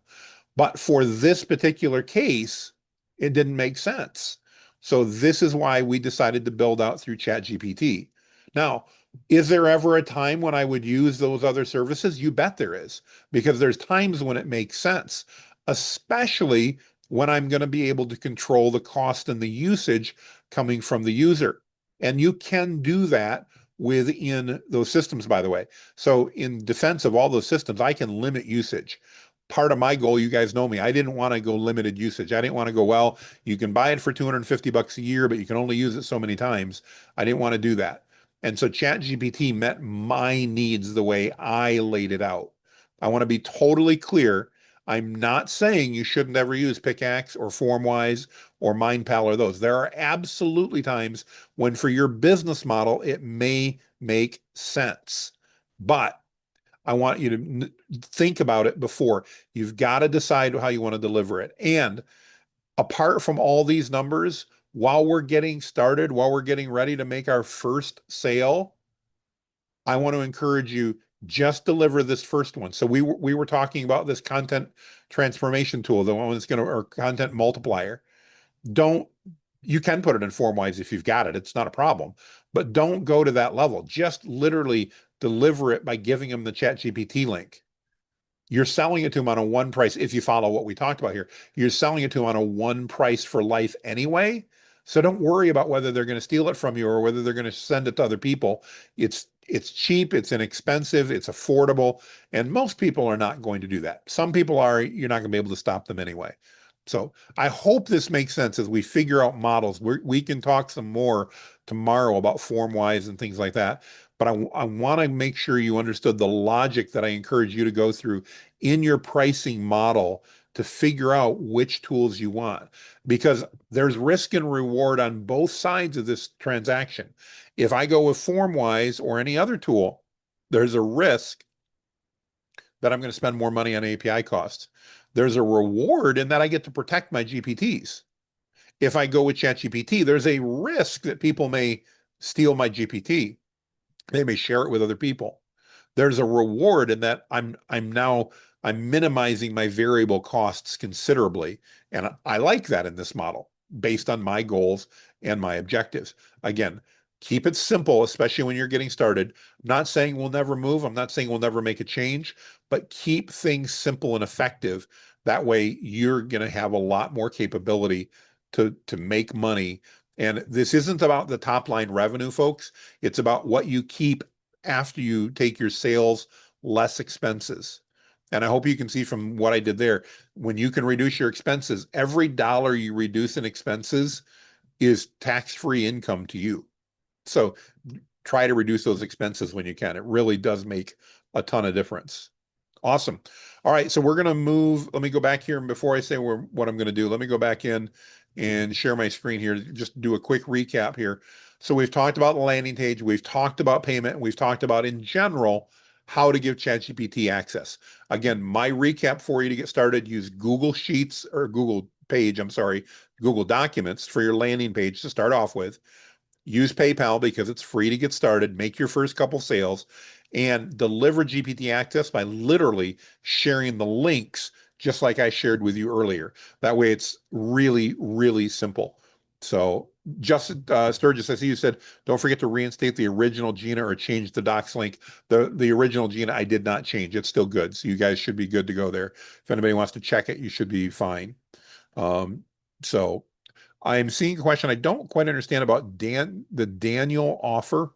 Can somebody help me what Daniel's It's offer is? not Dan, it's Dale. That one's Oh, about Dale's offer. passwords. Yes. Yeah, Yes. I answered that one.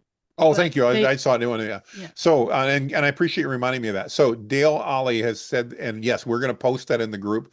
Dale, are you with us? Are you with us online here today? Let me see here. I don't think he's on today. I don't think he is either. So we'll bring him up tomorrow. He is taking the training. But yes, Dale has given us permission to share his password protection system. I'm going to post that in the group. And tomorrow, if Dale's on, I'll have him give us a quick walkthrough and how it works. What it allows you to do is still use ChatGPT, but create a password that you give to everybody. And that means instead of having to clone the GPT, you could literally just give a new password out every month and change the password. And you would just tell everybody that, our password for September is going to be harvest, and our password for October is going to be pumpkin, and our password for November is going to be turkey. Whatever you want, you could pick anything you wanted. And that way you would never have to change the links. You could literally just use a password to access them. So it's another great option. And again, we've licensed that from Dale to be able to share with you guys. And I'm really excited to be able to do that. So we'll put all the details in the chat. You guys will absolutely have that.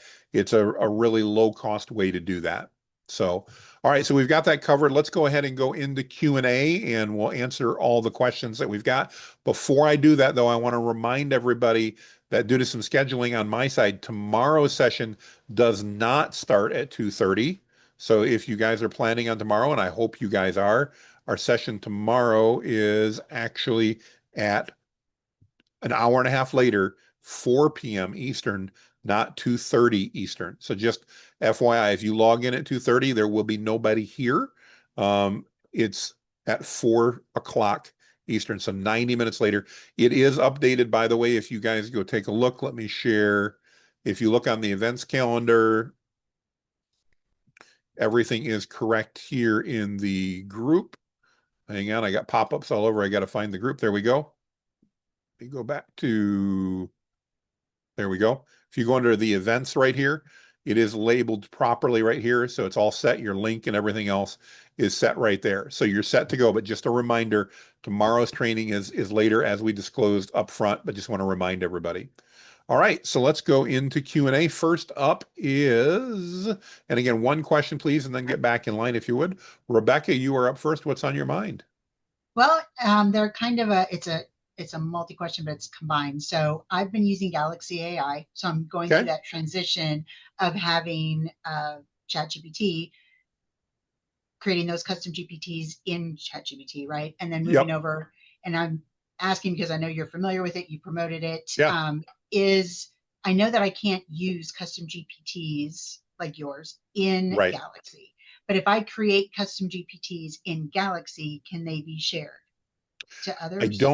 don't use it enough to know for sure. I know Okay. inside of Magi you can, Okay. which is the other one that I use. Here's why I'm going to tell you I don't recommend that. Okay. The only people you can sell them to are people that have a subscription to that service.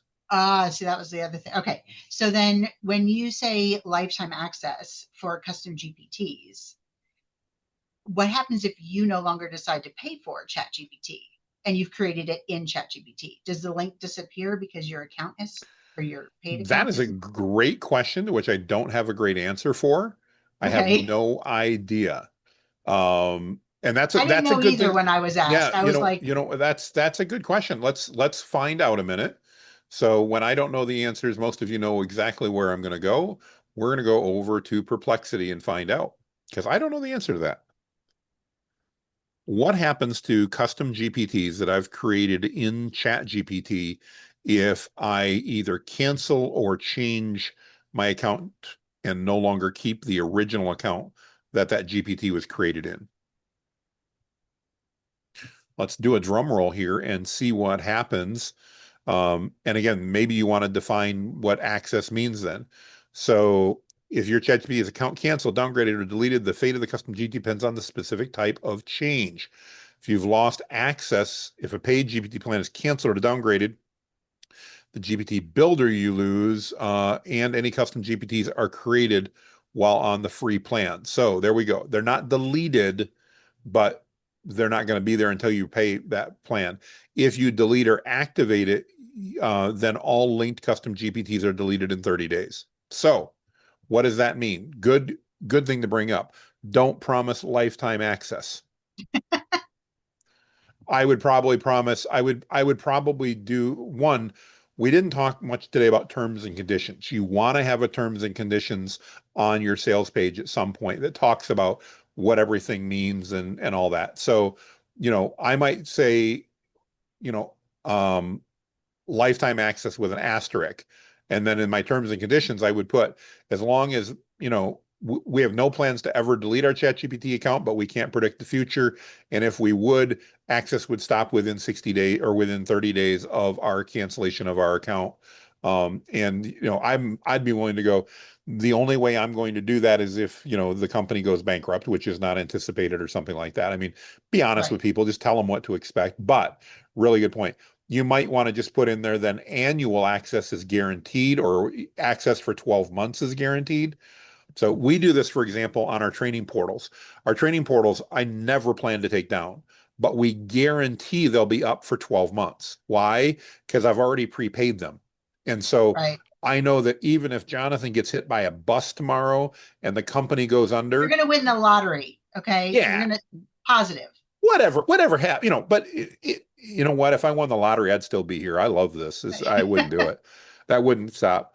But that would mean that you guys still would have access for 1 year to everything Okay. because that's something I can guarantee. Now, when people go, what happens after a year? Well, I imagine they're going to stay around because I have no plans to get rid of my high level account ever. But I also never had plans to get rid of other accounts that I don't have anymore. So things change over time. Well, I was going to say the AI landscape is changing so fast that, like if you had said Gemini, go use Gemini to do your conversations and get information, I would have laughed because I love ChatGPT. Now I'm like, ooh, Gemini is really bringing some. Well, and the other thing to keep in mind is as you grow a business, so I'll talk about our GPT club. We've actually had this conversation with our team. If ChatGPT were to stop offering GPTs, not that I've never even heard of that happening, but just Right. hypothetically, we can move them over and do different things. We can create individual gems for our clients. We could create other things like that. So there are alternatives that we could do, or again, we could do FormWise or something like that. So there are plenty of alternatives we could go to that we would absolutely do if the market changed so significantly at that point in time. But your point's really valid. This is why you want to think through what you're offering, because yeah, lifetime access at a minimum probably deserves an asterisk to explain what that means. And just be candid with people. Look, I'm not planning on getting rid of my ChatGPT account, but if they get bought by somebody else and they get shut down and they remove that feature and it's out of my control, again, my recommendation when it comes to terms and conditions, go to Claude or Gemini, have it write them for you, pay your attorney for an hour to review them, and then you're good. By the way, the reason I do it that way is I pay my attorney for an hour as opposed to paying him for 4 hours. But Yeah. I do recommend have that review, and Yeah, we do that. trust me, That's I went what through a we do. divorce. I know how expensive Yeah. attorneys can be. So, So but thank that's a you. I really, appreciate it. really good question, Rebecca, and I'm glad you asked it. I'd never thought of it in that context. So thank you. You bet. Erica, Thank you. you're up next. Erica, what's on your mind? Hi. Never. Hello. Can you hear me okay? I can, yes. Tell me what's on your mind. Okay, so for those of us who've taken some other GPT courses, like Avatar Advisors and have Boardsmith, would you recommend if we're building a GPT? Because I understand that Bruce is more about kind of how to market your GPT or kind of how to make it It's more really how to build the granular. business. It's designed to be like a business consultant for you. Right. So once you kind of have that with Bruce, would you recommend taking the instructions that you have created, obviously not JSON instructions, but just basic instructions, and then putting them into something like Boardsmith to get more of Yep. a refined GPT? Okay. Yeah, exactly what I would do. So, for example, the GPT that we created for you guys today, the content repurposer, we actually use JSON to do that. So, if you guys aren't familiar, JSON is a GPT that we included with our GPT Launchpad training. That was all about building GPTs, as what we build with internally. It's the same tool that we use. Okay, great. Thank Yeah, you. great question. Thank you so much. All right. Muyad, am I saying that properly? You're up next. Yeah, that's good.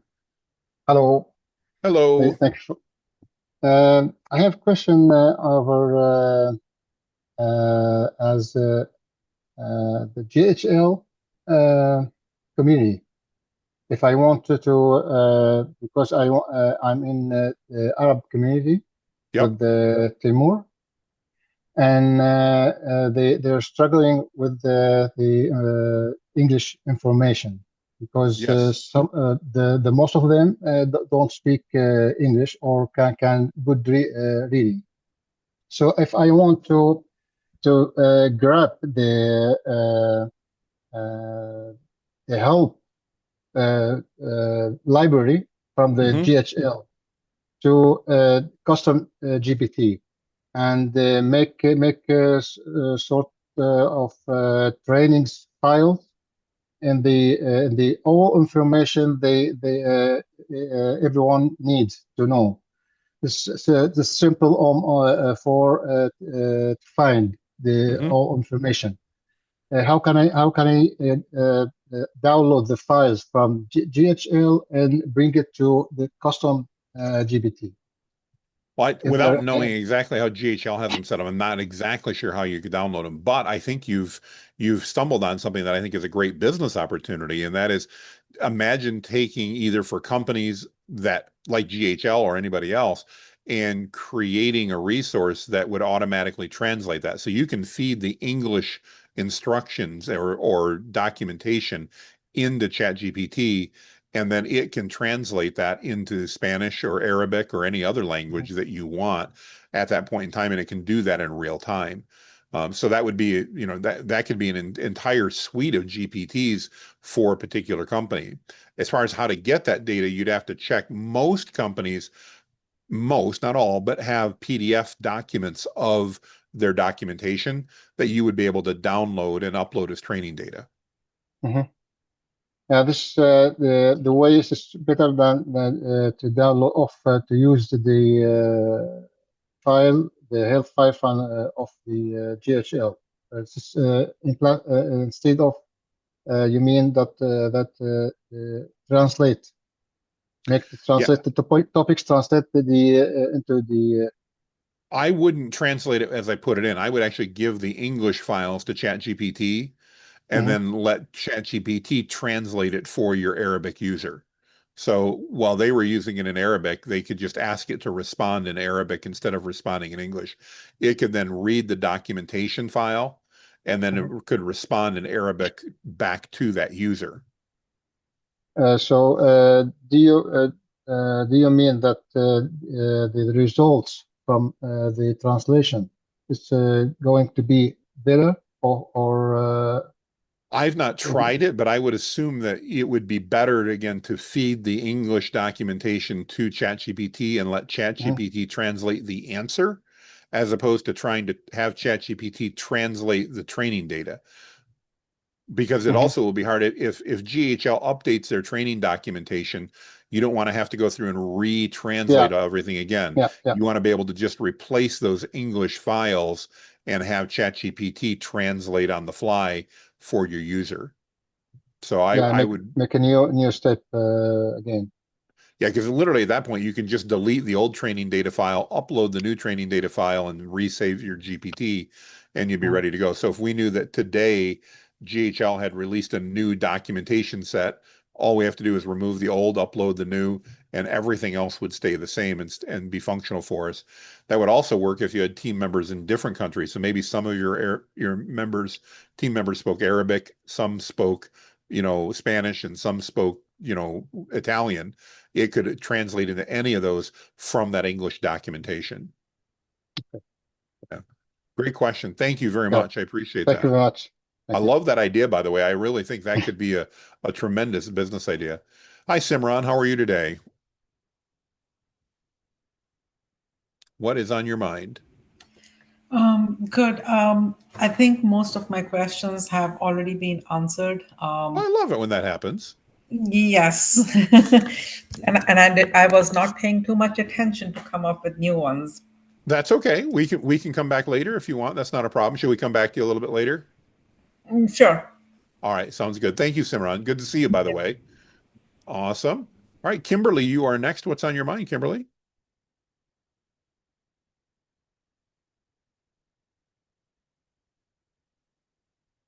Kimberly Benjamin, are you there? 3, 2, 1. If not, we'll come back to you. But I'm there here. we I'm go. still talking. Sorry about no problem. No problem. What's on your mind? Thank you. Have a couple of questions, but I'll get back in line. My main question is the GPTs that we have access to that you've given us and other GPTs that we have access to, how do we quickly get to them in the profile? Good question.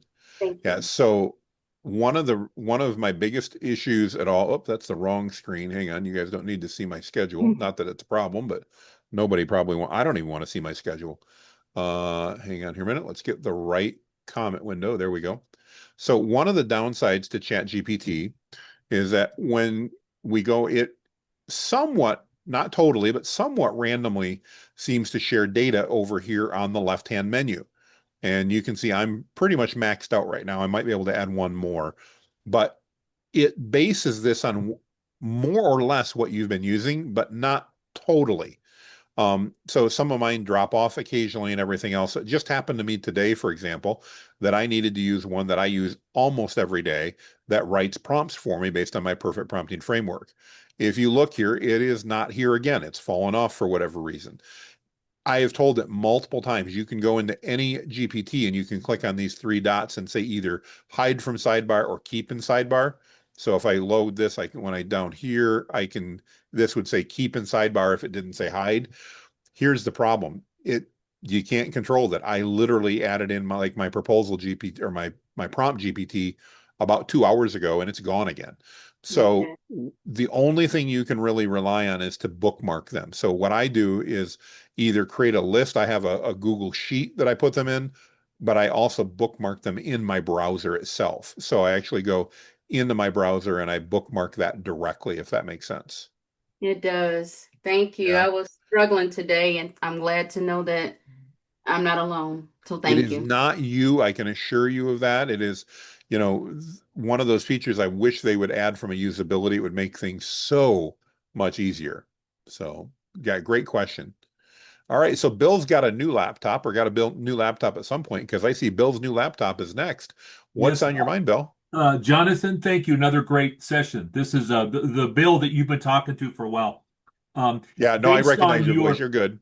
Yeah, based on your advice, it seems like that you were recommending we take the test content multiplier as is and not make any changes, not make anything else, and go out with that as our initial offering. Am I understanding that correctly? You are welcome to do whatever you want. What I want to do is I want to encourage you to be able to make a sale quickly. And so Okay. you can recreate this test content multiplier just like we've done here, and you can do that literally in a matter of minutes, as you saw. And you could be offering this tonight for any price that you want. Super easy. Go out to PayPal, set up a new account. Let me go out to PayPal real quick. Go out to PayPal. You literally sign up. You set up a new account here. When you do it, I don't know the difference between personal and business. If you're getting started, do the one that's free just to get started. Again, I'm not sure that it matters when you're getting started. I know I do have a business account. I don't think they charged anything for that. But if you don't have an LLC set up or whatever, you probably want to do personal. It is so simple.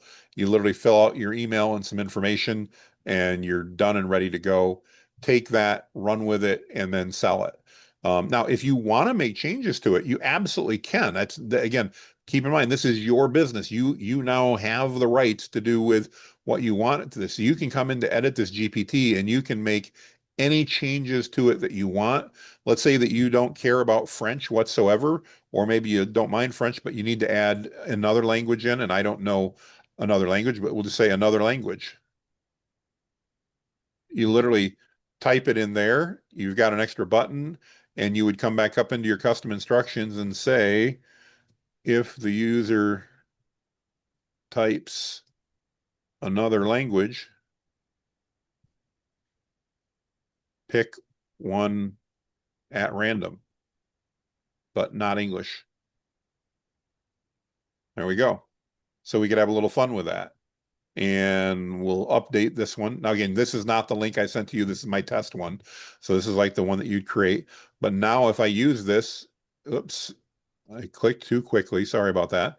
But you can make any updates you want. You could even go ahead and you could make this industry specific if you wanted. Somebody I saw earlier was saying, Jonathan, how would I make this industry specific? There's a couple different ways you can make it industry specific. So, Bill, I know you didn't ask this, but just hypothetically, you can go into the Create tab, and I can literally say, I love the way this GPT works, but I want to make it specific for chiropractors. So what changes would I need to make so that when the content multiplier is creating new content, it is also an expert in the chiropractic field? So I can literally just go in and do that in the create side, and it will go ahead, and here it's going to tell you, it's going to recommend a context update, adding domain knowledge, adding a persona adjustment, a capabilities expansion, and I would just say, please make these changes as recommended and tell me if I need to upload any additional training data. So we'll wait just a moment here. It's going to go ahead and update sorry, I'm reading the chat at the same time here. It's going to update the GPT here and make those updates for us. And let's see here a minute. There we go. It's updated, and I do not need any new data. So now I'm simply going to go over here and notice it even changed it to the chiropractic content multiplier. If I go ahead and I update and save, now notice it even gave us different ones here. So you got to check, turn my chiropractic blog into things, but it's that easy. You can make it. Now you want to test it. You don't want to just run out and sell it and swear it's going to work. But now I would want to take some chiropractic content, maybe a blog post, YouTube video transcript, something like that, and see if I could go ahead and create it. And either way, but you can do what you want. But I do think, again, I want to give you that speed. Many of you have heard me say this before, but success loves speed. Speed to implementation will make your business successful as much as almost anything else that you can do. So instead of sitting by for the next 2 weeks and wondering how to do this, literally go put this up for sale and see if you can make a few bucks. You could probably pay for this course by the end of training tomorrow by just offering this to social media, if that makes sense. Right. Should I take the test content multiplier and duplicate that? Or should I go through the steps to create it like you've done with the training data? What would you recommend? Well, you can't duplicate it because it's on my account. Okay. So you would need to create it in your account, as I showed you. Were you on right away when I walked through that? You need to literally copy and paste that through on your own account. And now once you're there, then I would copy it. So what I should have done, I should have really taken my test one and I should have duplicated it and then made it for chiropractic. Yeah. Because you've given us the custom instructions and all the training files that you use to create that. I would just go ahead and, You take literally that process and create my own. Copy and paste it in and make it your own. Exactly. Okay. You can, and again, you could name it to, Bill's content multiplier or whatever you wanted to do at that point. Okay. Super good question. Thank All right. you. Next we have up Coach Bill. What's on your mind? Actually, Coach Bill stepped away. We'll come back. Means we've got Gord up. Gord, what's on your mind? Hey, good afternoon, Jonathan. Thank you. Good to see first, you. I wanted to, yes, likewise. This is my question, but it was about yesterday. You mentioned team account. Was there a special benefit why you were mentioning that should be a consideration in doing something like this? The main reason is twofold. So the primary reason, Gord, is the team account will actually allow you to tell your clients that none of the data if you're doing like custom GPTs, none of the data they give you is going to be used for training purposes, because when you use a team account, then ChatGPT promises you they're not going to use that for that. So that's the main reason. The other reason is if you have a team, it's much easier to go ahead and share GPTs amongst the team. So like Chileshe, he's on my team, my GPT architect who created the GPT for today. He and I both can have access to make changes to that because we're on the same team account. So, but the primary reason I want it for is when you go use a Teams plan, it says right at the bottom, this content will not be used for training our models. And there's a lot of clients worried about that. So that's the primary reason. Okay. And so the question I had, so I kind of cheated in a way, was about— I was going to say, Gord, you know better. Okay. Oh, it was that's all about right. marketing strategy beyond just social media, and whether that's something you can cover tomorrow or not, I don't know. Yeah, but we are going to talk I think about it'd that be good tomorrow. useful. Yeah, we are absolutely going to talk about that tomorrow. The basic strategy that I recommend is to begin on social media because you already all have it, but there are a lot of ways we can do things beyond that. We're going to talk about some more of those tomorrow. So good job. Thank you very much, Gord. I appreciate you as always. All right. Let's see here. Next we have, I got to just remove a couple of hands here a minute. There we go. It looks like Daria. Am I pronouncing that right? Or Daria? Daria. Leave it to me to put the emphasis on the wrong syllable. So awesome. What is on your mind today? Thanks for the great training, Jonathan. Quick question. Could you point me in the what to do with the general disclaimer situation? Because I feel like I want to put something in there and without spending too much time and money on it, because as you said, start simple. So if you have ChatGPT, you can do that. I am a fan of using, actually, when I'm going to do disclaimers, I like Claude. You can use other ones, though. It doesn't matter. If you don't have a Claude subscription, don't worry about it. You can use the others.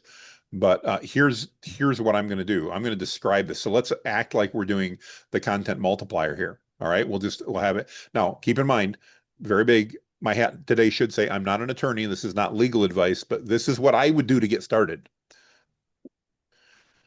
I'm in the process of launching a new service where I'm selling custom GPTs via ChatGPT to other individuals and businesses.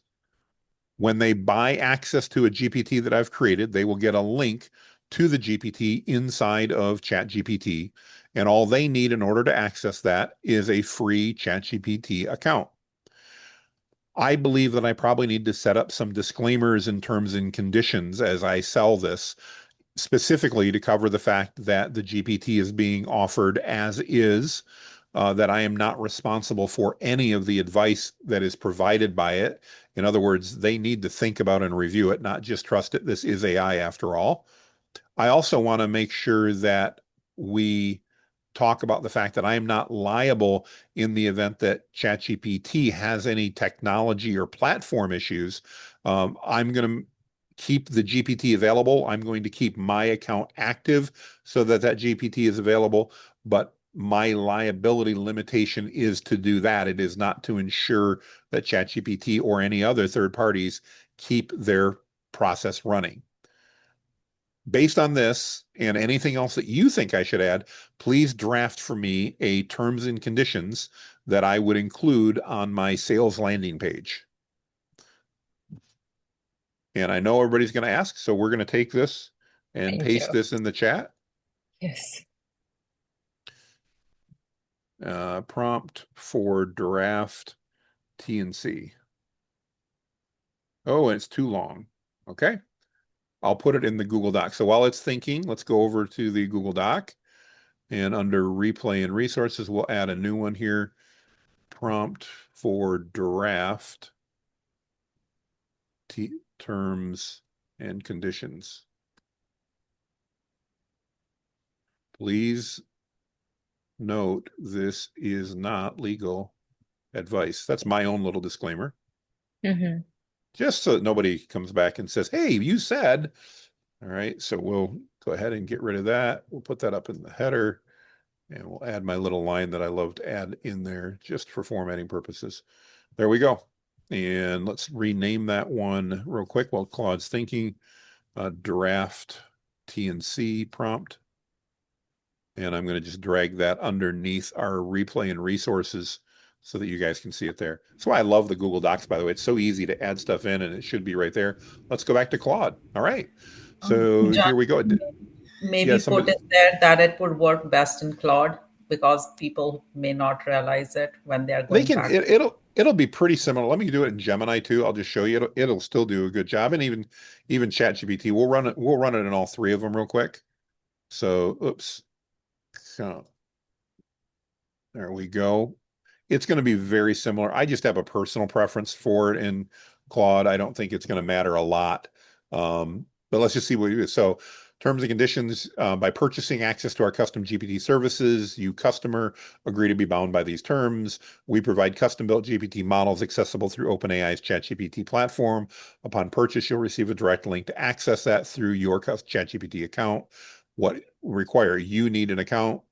Third-party platform. Our service operates exclusively through OpenAI's ChatGPT platform. We are not affiliated with them. That's good. Access is provided by direct link only. We do not provide alternative methods. Content disclaimers. This is an artificial intelligence tool that generates responses based on training data algorithms. It's as is. User responsibility for advice. So you must exercise your own judgment. No professional advice. Platform dependency, third-party platform risk. Our service depends entirely on the platform. We are not liable for their platform issues. Our responsibility limitations is to maintain an active ChatGPT account to keep it accessible. We'll make reasonable efforts to maintain the GPT availability, but I cannot guarantee access. Limitation of liability, lots more you can see down here. I would go through that, read it, make sure it makes sense. And then I would go ahead. Again, I have to advise you, contact an attorney. I may or may not do that every time personally. Make sure it makes sense. And then Google is going to do something very similar. And ChatGPT is going to do something quite similar. Again, where all of these would probably be more than sufficient to at least put at least a line in the sand that, hey, if somebody comes back and says, geez, Daria, I bought this from you and it's not been working today. And you go, yeah, did you notice that ChatGPT isn't working today? And they go, no, I didn't notice that. And well, that's why it's not working. If they go, well, you owe me a refund, to go, actually, no, you can check our terms and conditions and we're not liable for that. It'll be available as soon as the platform's back. So that's what I would do. Something along those lines. Does that make sense?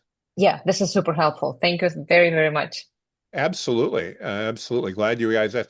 These are why this was so different than any other training we've done. We're going to talk about so much more business stuff than we normally do. Sabrina, you are up next. What is on your mind? Okay, thank you. I was thinking about the Google Doc and going through PayPal, and in my mind, when you have a landing page, it's automatically doing an email list collection. So in this scenario, it's not doing that. So what are you recommending for that? Well, yeah, so it's not directly, but PayPal is. In order for that person to buy through PayPal or buy through Stripe, they're going to have to provide you an email address. Okay. And it'll actually happen right in PayPal or right in Stripe. So, because it'll be their account email address. So I'm not going to log into my Stripe account like on screen, but if I log into PayPal or I log into Stripe, I can literally search for your email address and it will show me every purchase that you've made based on that email address. So I'm still collecting them. I can export them and use them any way I want down the road.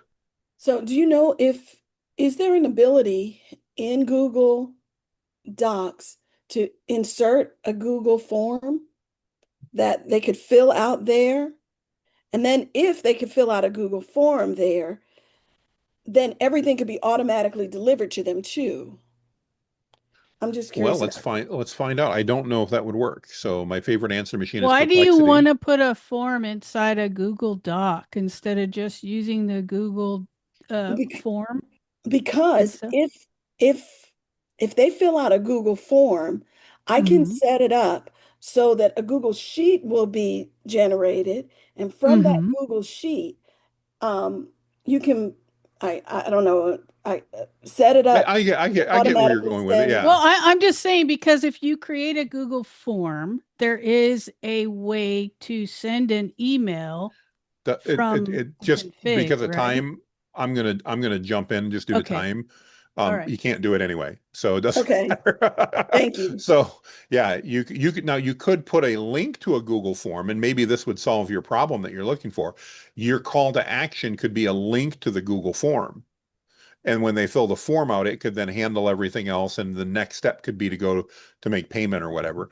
My concern in that process is that I don't know how to let the Google form know that the PayPal has been successfully processed Good point. I'll have to think that through. because I want to make sure that I'm not sending this out to somebody that just filled out the form and then stopped and didn't fill the PayPal out. Yeah, got it. Thank So you. good question though, and I appreciate it. Sherry, thanks for jumping in on that. I just want to move on due to time. So Kat, you are next. What's on your mind? Hi, Jonathan. Thank you for another day of training. Of course. Anyways, you mentioned GHL and FormWise this past 2 days, and it's noted in the docs. Can you give some quick overview? What do you use GHL versus FormWise? Great question. So they're two totally different platforms. GHL is really my CRM, my landing page builder, my automation tool. It handles virtually everything that we do within our business. I mean, so when you went to the landing page to buy this course, that was created in GHL. When you paid for it and the emails that you got, those were processed by GHL. The community that we have is in GHL. All of that okay. runs through Go High Level. It's actually called High Level, but GHL for a shortcut. Gotcha. Like it also does Form-wise, the subscribers, the email collection thing. yep, Oh, okay. yep, So you don't have to pay yeah, for like a separate website and the mailer light or the exactly. other. Oh, Yeah, I mean, gotcha. it will Oh, literally that's nice to do know. all your emails. It'll do all of your SMS messages if you want to do that, although that's an entirely other discussion to have Yeah, okay. because of some of the new regulations. It's a full CRM. Basically, it's a full marketing automation software. FormWise is a way to build out custom GPTs without needing ChatGPT. So I could use FormWise. Let's say you wanted to embed a custom GPT in your website. You would need to use something like FormWise to do that because you can't do that with ChatGPT. So there are things like that that you could add in place that would work super well. So very different. FormWise is just a way to create GPTs that are outside of the ChatGPT infrastructure. Nice. Well, last question. This one, it pairs together. So you don't really have a separate website. It's all in high level. Yes, that's correct. Yep. Oh, nice. Good to Yep. know. That's all. Thanks so Awesome. much. Thank you. Christina, you're next. What's on your mind? Yes, I wanted to ask about Gumroad. Do you think that's a good platform to use to sell the GPTs? It could be. It's definitely an option you can take a look at. I've never used Gumroad because I at the time, and I'm not as familiar with it. Let's go ahead and pull it up on screen and take a look. I found that it wasn't as cost effective and I didn't like it as well. But let's take a look. I know a couple of the affiliate deals that I do, they do that all the time. So let's take a look at pricing here real quick. This is exactly why I don't use it right there. The 10%. Now, when you're getting started, that's okay, but I don't want to pay 10% when I can pay. I'm going to pay Stripe or PayPal 3%. So you're really paying 7% to do that plus 50 cents. I don't want to do that. That's just me. Okay. Now, again, if you're only selling a few things a month, that's not a bad place to be, and certainly might be a good place to get started. But at 10%, if I sell $1,000 a month worth of product, it's going to be cheaper for me to have high level than it will be for me to have Gumroad. Yeah, that makes sense. So that's just, again, I'm not saying it's bad. I know a lot of people like it and use it. It's a great, inexpensive way to get started. Definitely something, until you get to that $1,000 a month in revenue, absolutely give it a try. See if you like it. I mean, it is a reputable platform. I don't mean to say anything negative about it at all. So, yeah, Okay. good question. Thank you. Thank you. Jeff, you are up next. What's on your mind? Thanks, Jonathan. Another fantastic day. I rose my hand before you stated that you might be a little bit more specific about the use of FormWise. And I was just wondering, at your last webinar, the discount and all, I've captured the discounted FormWise.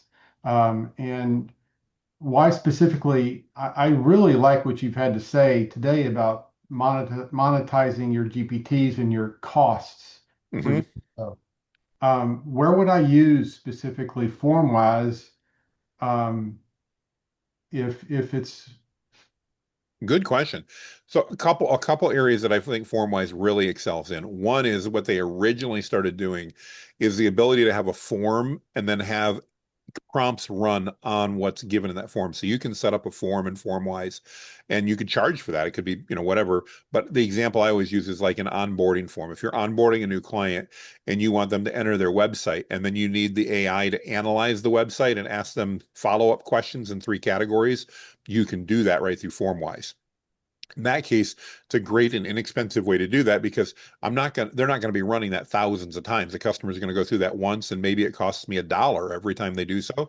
Well, if I'm landing a new client, I'll happily pay that $1. That's a good trade-off. That's a good value, if that makes sense. As far as the GPTs, if I want to embed it within my website, it's, I think, one of the better solutions that's out there that works really well to allow you to actually embed that GPT in my website. The other area that it's good on is if you want to sell a GPT and charge more for access, which is perfectly acceptable, then FormWise is a great way to do that. I didn't want to do that for the way I was selling it, and that was part of my goal. Keep in mind, that's why I wanted to be, and I was hopefully clear, your goals may be different than mine, and that may change where you're going with it.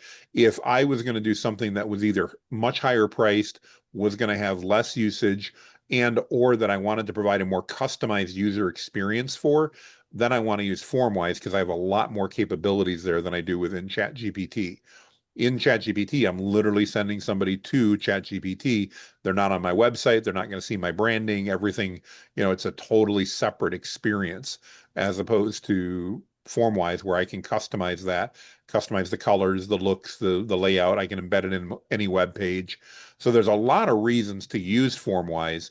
Again, I was just sharing the one reason that I went through, again, because I'm basing this on my GPT club that I run, why I didn't choose FormWise there. I still think FormWise is an incredible product. And by the way, if you guys are interested, they extended, if you saw the last deal we did with them, they just extended that offer through the 15th of September. Javi and Sean just told me that yesterday. So if you guys are interested in FormWise and you want that deal, just message me and I can give you the details. That is still available through the 15th of the month. Thanks, But Jonathan. yeah, does that make sense? Did I answer your question okay for you? You did, and I have a follow-up to that, but I'll get back in line. Thank you, Jeff. I appreciate you for doing that. Thank you very much. Brandy, you are next. What's on your mind?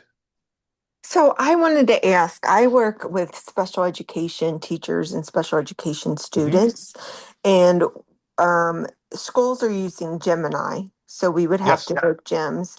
Um, this is kind of I'm more concerned with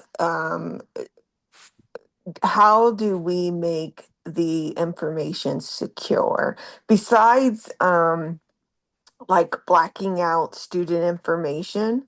There are like rules, say like I'll use HIPAA as an example. You Yep. can't share, there's something called FERPA for schools. Right. I know someone posted yesterday about like, you know, their business information for accounts. How would we do that or build that within?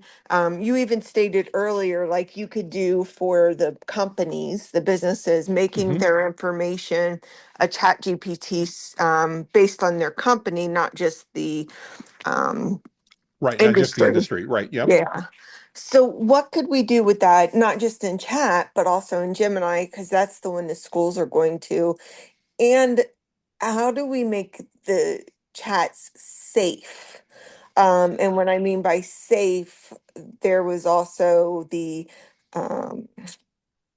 latest news information about a child that used chat for kind of Yeah, a the one that therapist. yeah, the one that ended up committing suicide. Very sad story.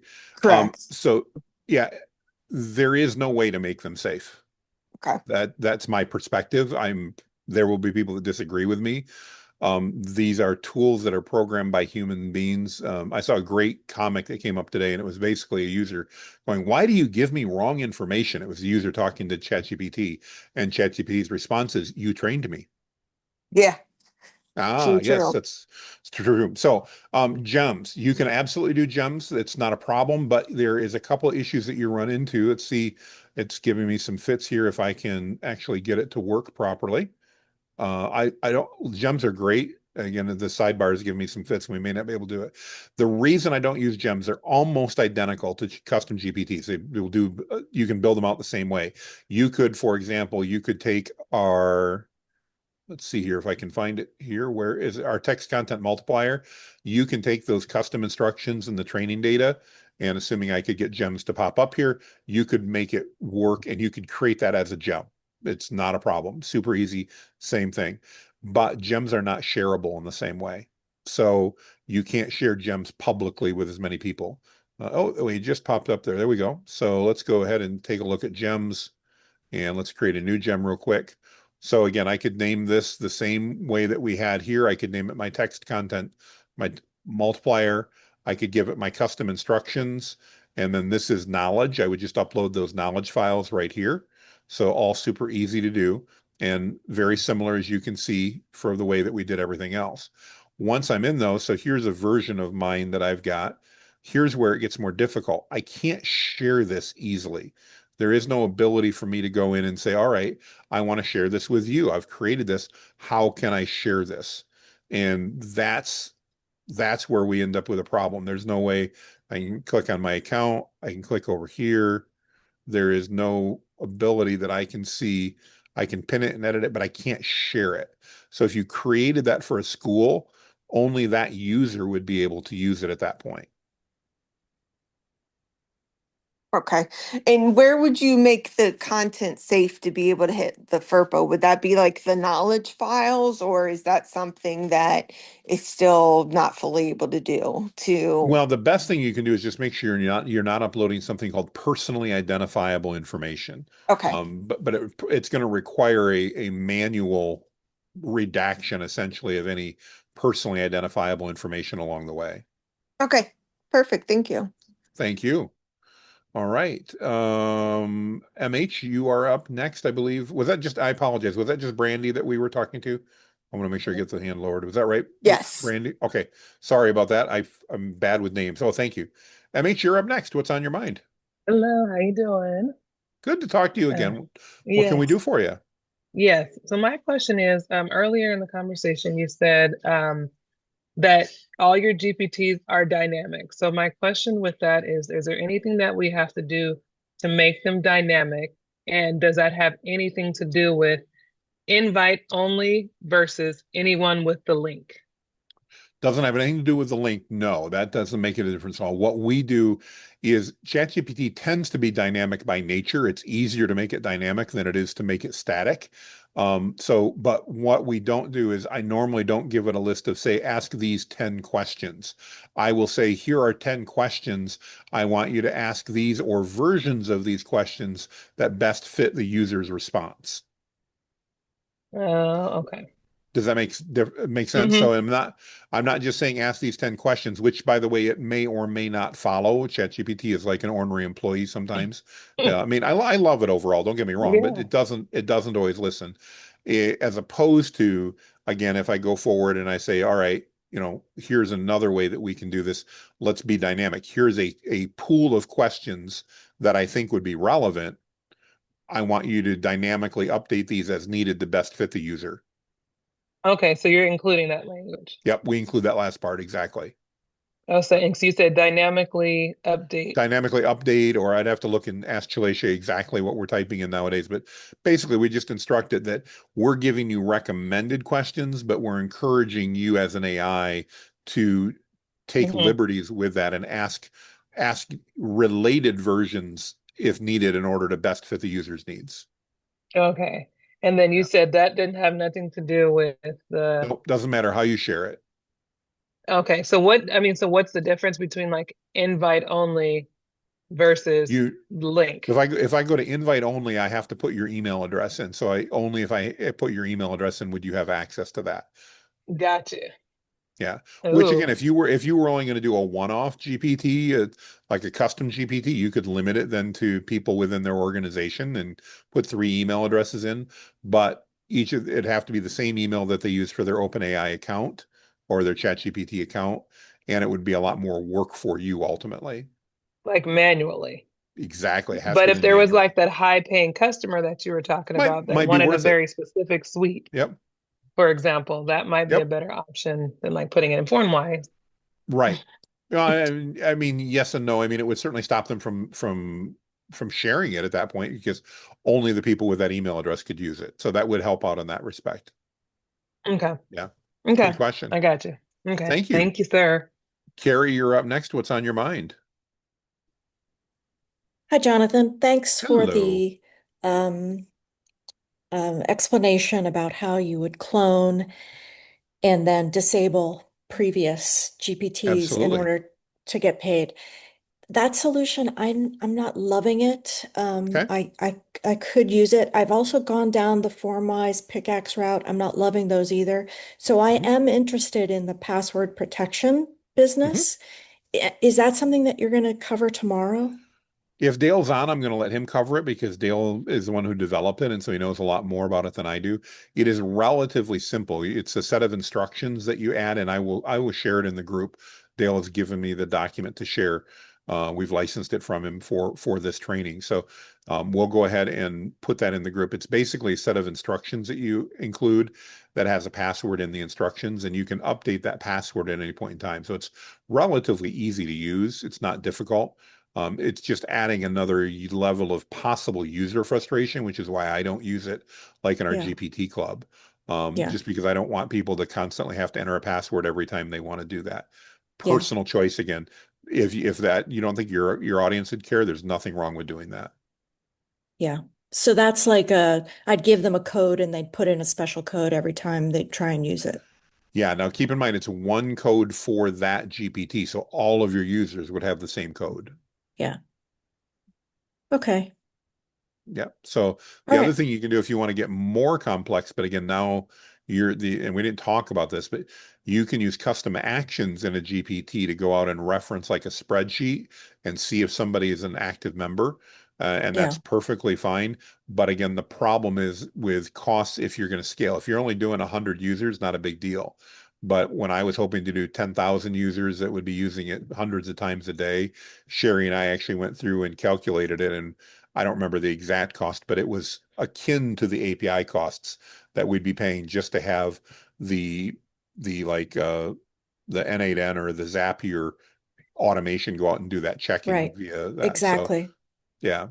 I started down that road with Make and checking their email address to make sure that they had paid. And yes, that's a whole other animal. It's So I'm just yeah, there's costs no matter how you look at it. It's always Yeah. that balance of figuring out what what makes the most sense. So Yeah. yeah, the password solution might be really good. It is very easy to implement. And again, I'll get the documentation posted. I just was hoping to have Dale help explain it since we licensed it from him, just so he can explain how that is, but he is not on Maybe today. he'll be here tomorrow. I'm sure he will be. He's generally on. If he's not, we'll make sure that we figure out a way to get him to do a video or something to Perfect. explain it, but it's easy. So Thank you. you're welcome. Jessica, you're next. What's on your mind? Hey, Jonathan. Thank you so much for taking my question. Absolutely. So I'm feeling a little lost. I love the idea of doing this in a Google document, but once we got the Google document and they pay with PayPal, I'm confused about how they actually get the GPT. You would manually send it to them, or you'd set up like a Zapier automation that when the PayPal, and that's what I would do. I actually set up like a Zap that when the PayPal email arrives that says Jessica has paid for this, it would grab the email address and send them that GPT automatically. Okay, is that covered at all in this course, how to automate something We're like not that? we're not going to talk about that specifically, but if you have questions, I can tell you if you'd reach out to either Sherry or Joa here. I don't know if Joa's on. I know Sherry's on because I just heard her. But they can both help out with that and set that up. But yeah, we don't talk about that specifically. Essentially, what you would do is you would set up a filter that when your email arrived in, your Zapier or Make or N8N, whatever you were using, was watching for that. Because PayPal will say, like Jessica just purchased the content multiplier. When it saw that, it would then go and grab your email address and it would respond with a link. The alternative to that, if you don't want to do that, is to go to, that's why I use GHL. All of that is handled through Go High Level really easily. Okay, yeah, that makes So, sense. and that's, but High Level hasn't, High Level, depending on volume, maybe more. High Level is $97 a month for their base package to do that, which will take you a long way, but it's still $97 a month. So it's something to debate about where you want to go. Again, if you're going to get thousands of orders, it's probably less expensive than Zapier. Awesome, thank you. I Lynn, appreciate it. absolutely. Lynn, you're next. What's on your mind? Yeah, I'm trying to create this GPT that we talked about today. Okay. And it looked like you just went to the document and to the tab and then downloaded each training file individually. Correct. And I want to see how you did that again because it ain't working for me. All right. Well, maybe we got to fix rights. I appreciate you saying something. So you'd literally click on it like I have here, and you should be able to go file and download and then pick a format. Is that not working for you? Does that download the whole, looked like it downloaded the whole document Nope. when I did that. No, I don't. Let's take a look here a minute. I downloaded one earlier. It should only download the tab, but let me go check here real quick in my download folder. Yeah, No, a it lot is of it. people were asking about it. So Yeah, so I'm looking at here. I can share with you guys. Let me change my share here real quick. Share file manager. All right, so you can see here these are the files that I downloaded earlier in blue, and they're all different. They're all different sizes, so I know it's not downloading the entire document each time. So okay. yeah, Okay. so yeah, it is just downloading that document tab when you're doing that process. Okay. Great. Thanks. Thank you. I'm glad you asked that question. I love it, by the way, when people in the community are willing to find, oh, a lot of people have been asking this. I love that. That's great. So, if you're Joanna, I see you're having problems with the download the newest Google Doc. Are you trying to download a tab there, Joanna? Can you confirm for me and let me know what's happening? Or can anybody No, I confirm just they're pulled able it to up and download? it's like there's no option to download or make a copy or anything. I don't know if it's just me. Have you refreshed your page? Because I Yeah, know that a I'll lot of try people that. were having a problem with it. So Well, I can just wait. I think I'll just wait until you send the replay and get where everything's all in the resources. That'd probably be the simplest thing to do. One of the problems we run into is you can see right now we've got 73 people, 78 people in this document. Google scales pretty well, but they definitely sometimes get some caching issues when a lot of people are in it. So Yeah. maybe checking in an hour might be I'll better. just Sorry wait about that. until get the replay stuff. It'll have everything. Thank you. Thanks. It will. Yeah, absolutely. All right, Gord, you're next. What's on your mind, sir?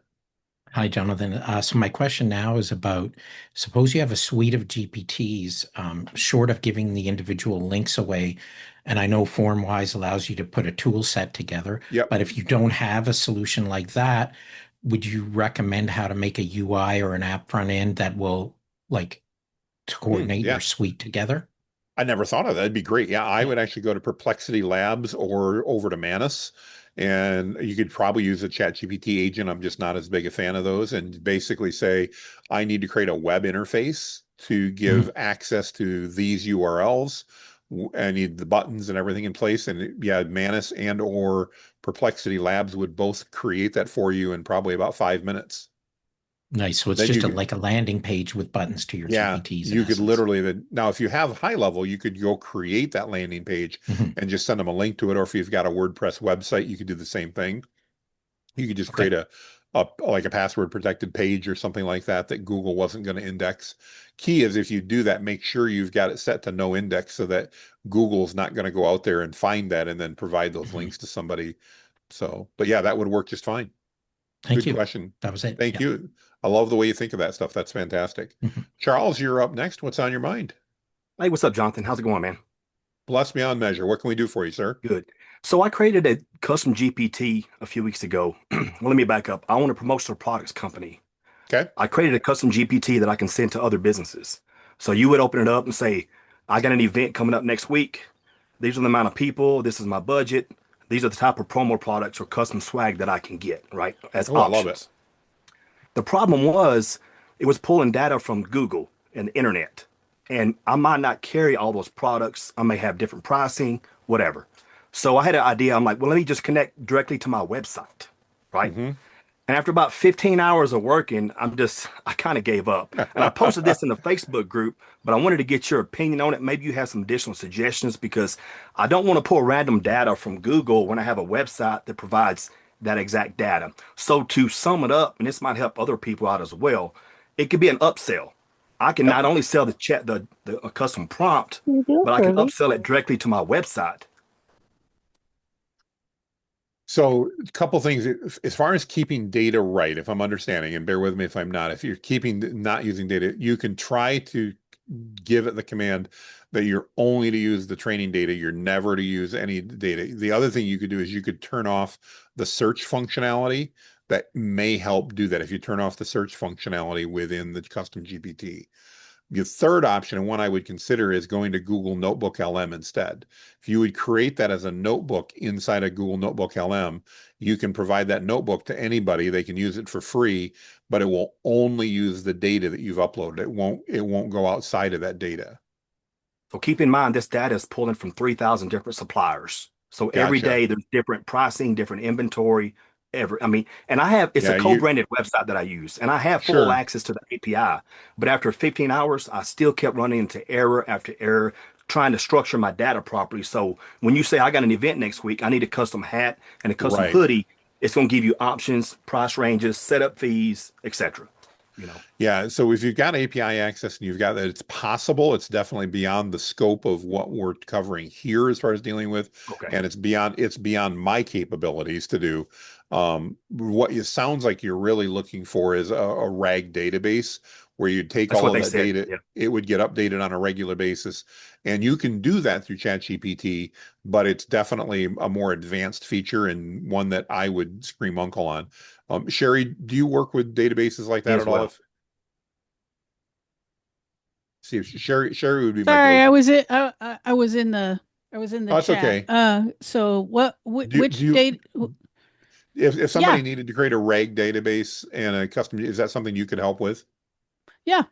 Okay. I could. So Charles, your best bet there is to talk to Sherry. That's the type of thing. Yeah, there's a bunch of us, right? Yeah. There's a bunch of us in the community, but people are going to want you to pay for it, right? Yeah, that's it. But again, as opposed to putting 15 hours in, it might be worth it too. Well, I went down the rabbit hole. I just wanted a free little custom prompt I can give my customers or new customers to make it easier for what's coming up. And then I'm like, why don't I just pull from my website? And then one thing after another, and they're saying, it's been 15 hours. I'm like, I can't stop this. Because of the volume of data, it's not as simple as what we would want it to be off the cuff. So Jonathan's 100% right as far as the having that stuff in a database, but it means you have to manage the database. So wherever the data is coming from, we can have a longer conversation if you want to.